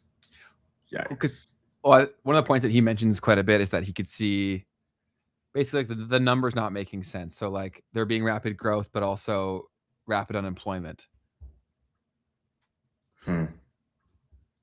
Totally. Let's see here. Yeah. So it seems like Mythos spooked these guys, but it's hard to tell if he's just marketing. Yeah, it's so hard to tell because I've heard people say that the model was truly amazing. Like we actually had a friend of the show, Asian Data Energy. He posted a video, I think legit today, talking about his experience with Mythos or Fable, sorry. And the title was, I think we're losing control of AI. And then the example that he gave was just the decision-making criteria that it went through and how much better it was than what he had been used to. And then in terms of if that continues to improve, how amazing it could be. So who knows? But he also did say that doing that one task, which was a fairly complex task, was hundreds of dollars of token usage. So it's and that's probably from a subsidized place too. So yeah, right there. Yep, check them out. Shout out to Asian Data Energy. Huge thanks to you for pulling up, and we'd love to have you back on. Totally. Yeah, honestly, I would love to have him back on to talk about this experience that he's referring to, because it seemed like it spooked him quite a bit. Totally. next piece that I have here, Pompliano warning that crypto is dead. He declares that much of the crypto industry is dead, with ghost chains and zombie coins that will not recover. Let's see what, oh man, that reminds me of a conversation that I had over the weekend, but I'll talk about that in a second. Okay. Conference. I think this conference is proving one thing that I believe, which is much of the crypto industry is dead. It's never coming back, and people don't realize it yet. There are two types of people at this conference. There are smart people who are working on things that are going to be valuable, things like Bitcoin, things like stable coins, things like equity infrastructure and tokenization. Then there's a lot of people who are walking around here and they are confused. They think that what they are working on is God's gift to the earth, and they don't realize they are dead man walking. It is never going to happen. The dream is over. They should stop working on what they're working on. 2018 vision of the world is not going to happen. Reallocate the capital, reallocate the talent, and go somewhere else. You are the CEO of ProCap, a Bitcoin company.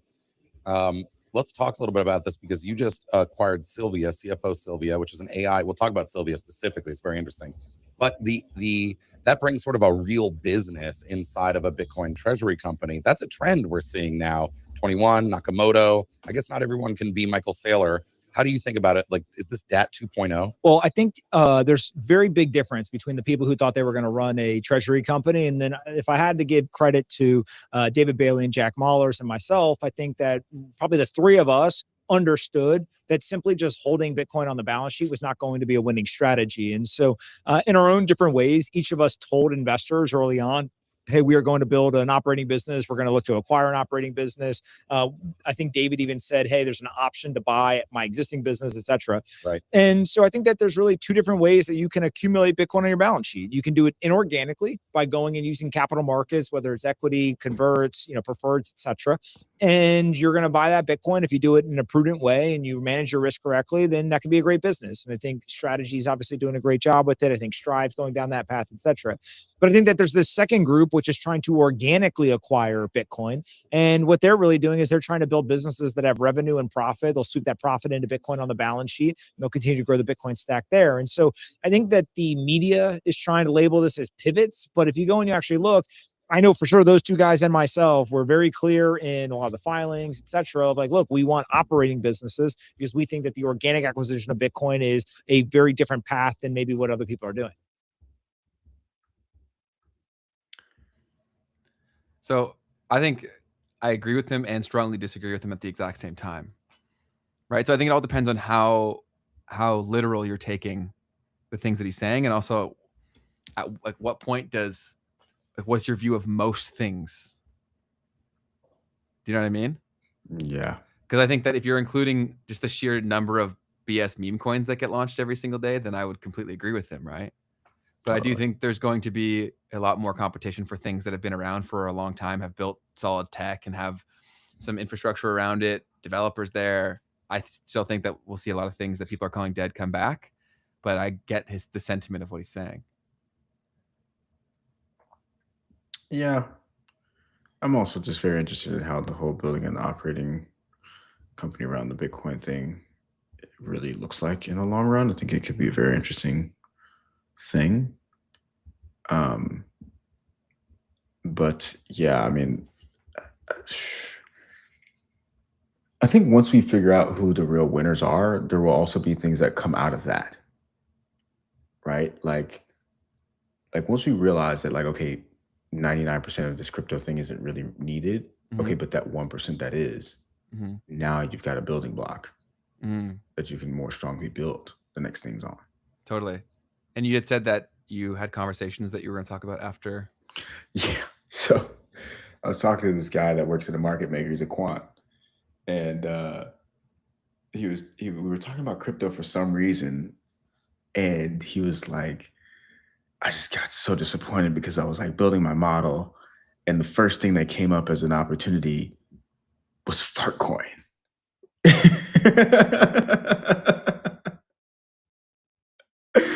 And I was like, that's hilarious. I'm definitely telling Ben that.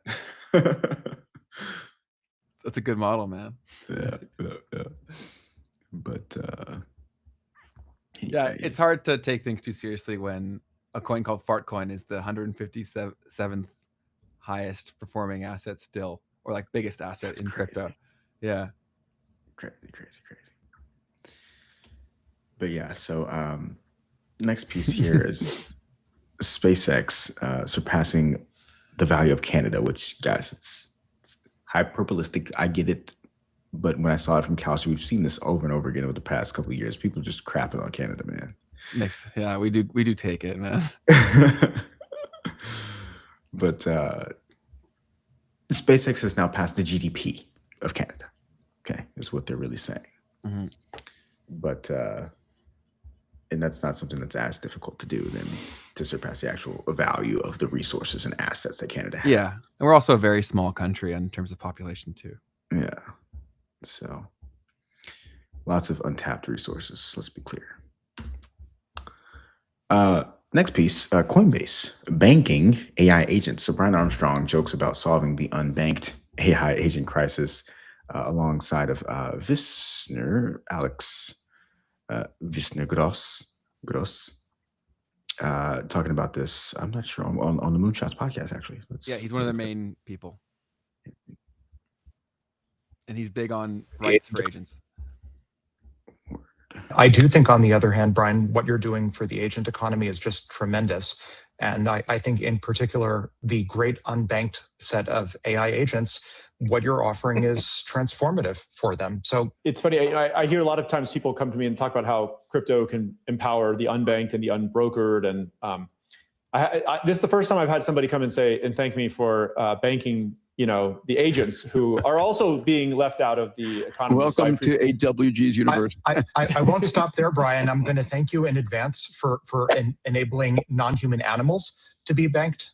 There you go. Super interested in what we can do to give non-human animals bank accounts, maybe human collective intelligences, give them collective bank accounts. Ooh, so many new sorts of humans that want banking via you. Mostly lobsters. I'm into it. Look, I'm here for this topic. Yeah, like if I Neuralink with 10 other people and we want to collectively open an account, I'm totally for that. Borganism bank accounts. Yeah, and you've probably read a lot about like uplifting animals, and like you could make a dolphin that's actually like pretty high IQ with genetic engineering. Portfolio company Sarama that is uplifting and creating interspecies foundation models for dogs. And it will want a way to give dogs bank accounts. I'm into it. I think that's smart. I don't know if like the average golden retriever should have a bank account, but a smart enough dog should have a bank account or some financial account. It's crazy to hear them. Like I think that I think they're partially joking, but I think they also agree with what they're saying. Yeah, no, I think Alex is dead 100%. serious. Yeah, he talks about that all the time about the like rights for agents and stuff like that. Totally, man. The next piece that I have here is apparently Elizabeth Warren calling out Elon Musk's and his trillionaire status. She posted a video criticizing Elon Musk as the world's first trillionaire after the SpaceX IPO. She argues it's a wake-up call for wealth inequality and pushes for higher taxes on the rich. She's good at getting people going. Oh yeah, she's top-notch. Let's hear what she had to say. Elon Musk is officially the world's first trillionaire. Think about that. We're living at a time when more and more people are just hanging on by their fingernails to survive in this economy. And Elon Musk has more money and more wealth than anyone in human history. I want to be clear. This is not just some fluke. It is a feature of a rigged economy. Donald Trump's big, beautiful bill cut healthcare for millions of Americans to give guys like Elon bigger tax breaks. The tax code rewards CEOs for firing workers and replacing them with AI. Loopholes have allowed Jeff Bezos to pay an effective tax rate lower than a Boston public school teacher. And we are left with a country where a handful of billionaires at the top pop champagne in their $300 million yachts, while working people take on even more shifts to try to pay off their student loan debt. The top 1% of U.S. earners now have more wealth than the entire middle class. We need to overhaul our tax code. We need a wealth tax. And it's about time that corporations paid their fair share. Today's marker should be a wake-up call that enough is enough. Time to make change. You think she's reading a script there? She's literally reading a script. Like, bro, she's trying to be us. Like, she's trying to do what we do. Like the short form content, like that's where we're at. Yeah, it definitely does diminish it to a strong degree for me. Like, I know that obviously when we make content, like I know that reading scripts is part of what people do, but like if it's supposed to be this movement where I'm supposed to believe that you can change it, I'd rather not be reading a script. And I feel like she doesn't have to do that. Like, she does her, spews in Congress all the time. Like, and when you're her, your video doesn't need to be as good as ours because you'll go viral way easier. Bro, just say what's on your mind if you really feel that way. So it's interesting to see her, because even in the car thing, like someone's like telling trying her, to be real. Yeah, film this in the car. It's gonna be more relatable. People will love it. They're gonna get so angry by this and be on your side. So fascinating to see, man. Yeah, I knew we'd get here. I just didn't think the world would be this messed up when we did, in terms of like when politicians became creators, because they were always actors, but now the modern day actor is a creator, more or less. And it's just wild too, because like they're actually getting paid. Like, I guess you could have gotten, like, you get paid to speak at like a event as a politician still, but like there's something awkward about like you're getting paid to be as sensationalized as you could possibly be, as sensational as you could be. But so like, there's a point here which I understand, saying everybody reads scripts, it just helps with focus. But if she's reading a script, I'm very confident she didn't write it. That's the difference. Right. Totally, man. That's good. It's not good enough for you? Okay, time for the final weapon. Video on the toilet. Yeah,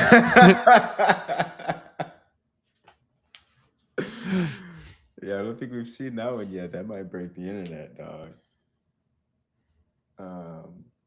That's funny. That's funny, man.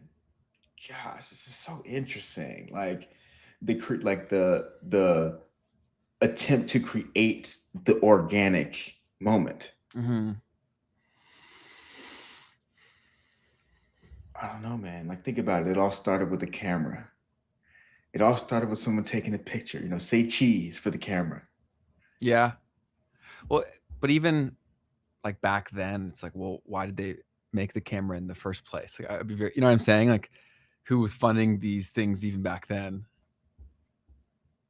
Totally. I always wanted a channel called Poop Time. Yo, y'all are crazy. But we got one more news story. Yeah, one more thing.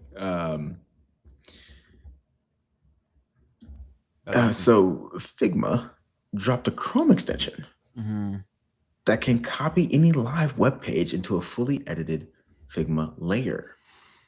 Gosh. So that's interesting, because I didn't even realize that was how they were doing it, because the same thing's happening with Canva, where you can take an image and it'll break it down in layers.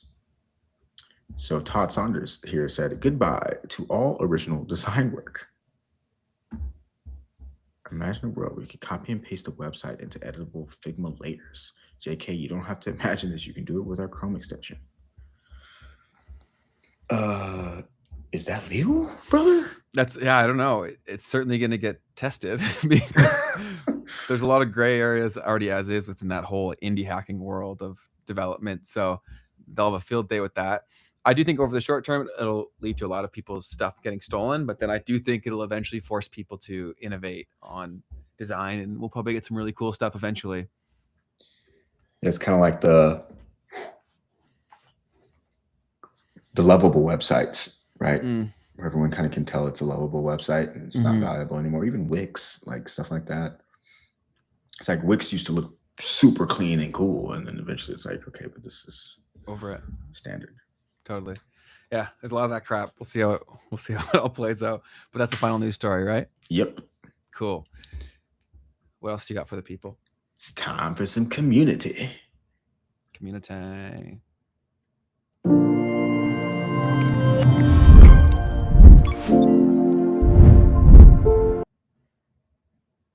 Oh no.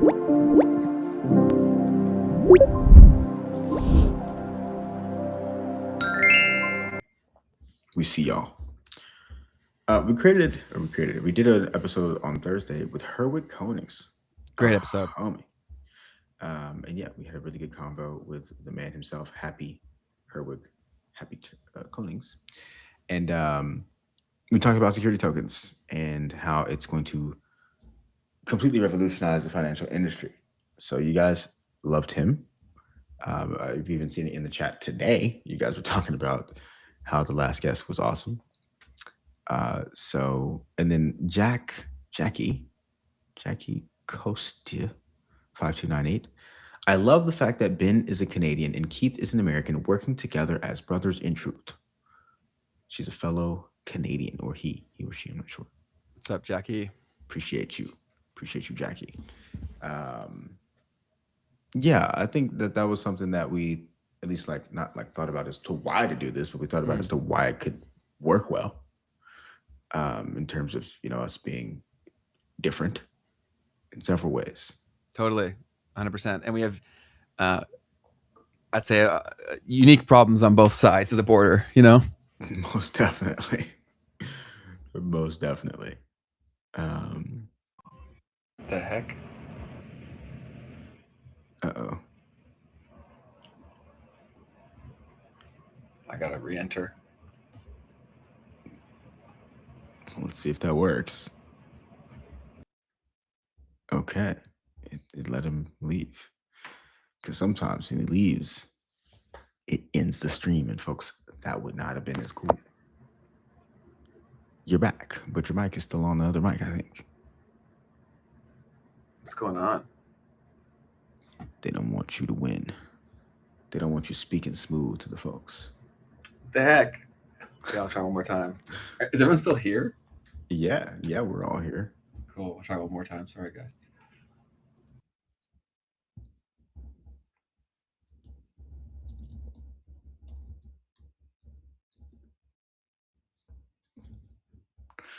Yeah, so anyways, Self-Reliance OS said appreciated the chat with Herwig. Thanks, guys. Appreciate you, Self-Reliance. Coach Kirk.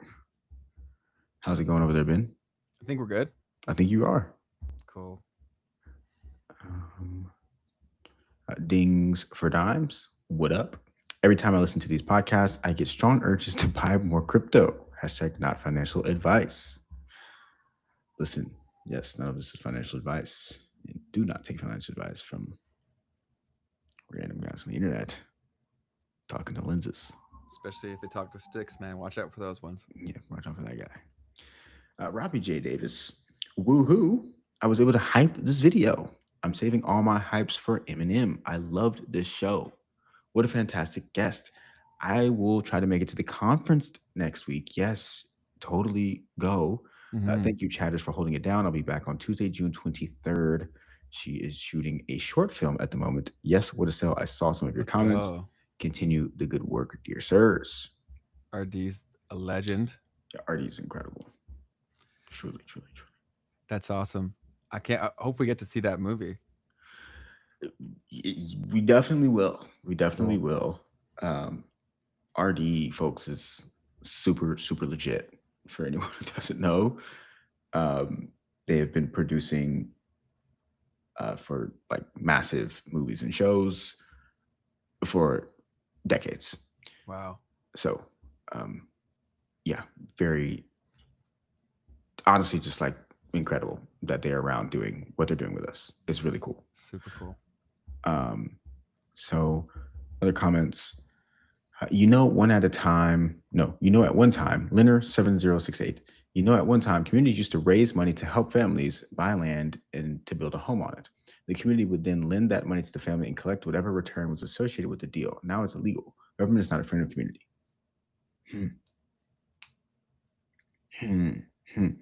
I knew that there was a story in the United States where, I think it was in Detroit, where people were building their own self-sustaining communities and stuff like that. I think it was in Detroit. And what was it, illegal? And what happened was they started bombing stuff or whatever. Bombing? So there's this part of history in the United States. I'm forgetting, I'm low-key mixing stories. So someone who's properly educated, please correct me in the comments. Like Black people were sharing communities, sharing resources with each other to like build stuff. I feel like it could have been in the Carolinas too. Like I'm kind of like forgetting where it was. And like essentially like they started like bombing them. They were like, yo, y'all can't do this. Y'all can't like pool your money together to buy land is what it was in particular.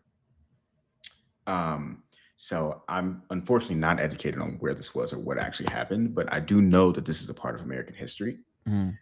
The Philadelphia move bombing. I don't know if that's the one. This is all news to me, so I've never heard this before. Yeah, I mean, unfortunately, I don't even know what I'm talking about. But let me see, because there was like the Black Wall Street in Detroit, for instance. And then, okay, so but then there was the Tulsa race massacre.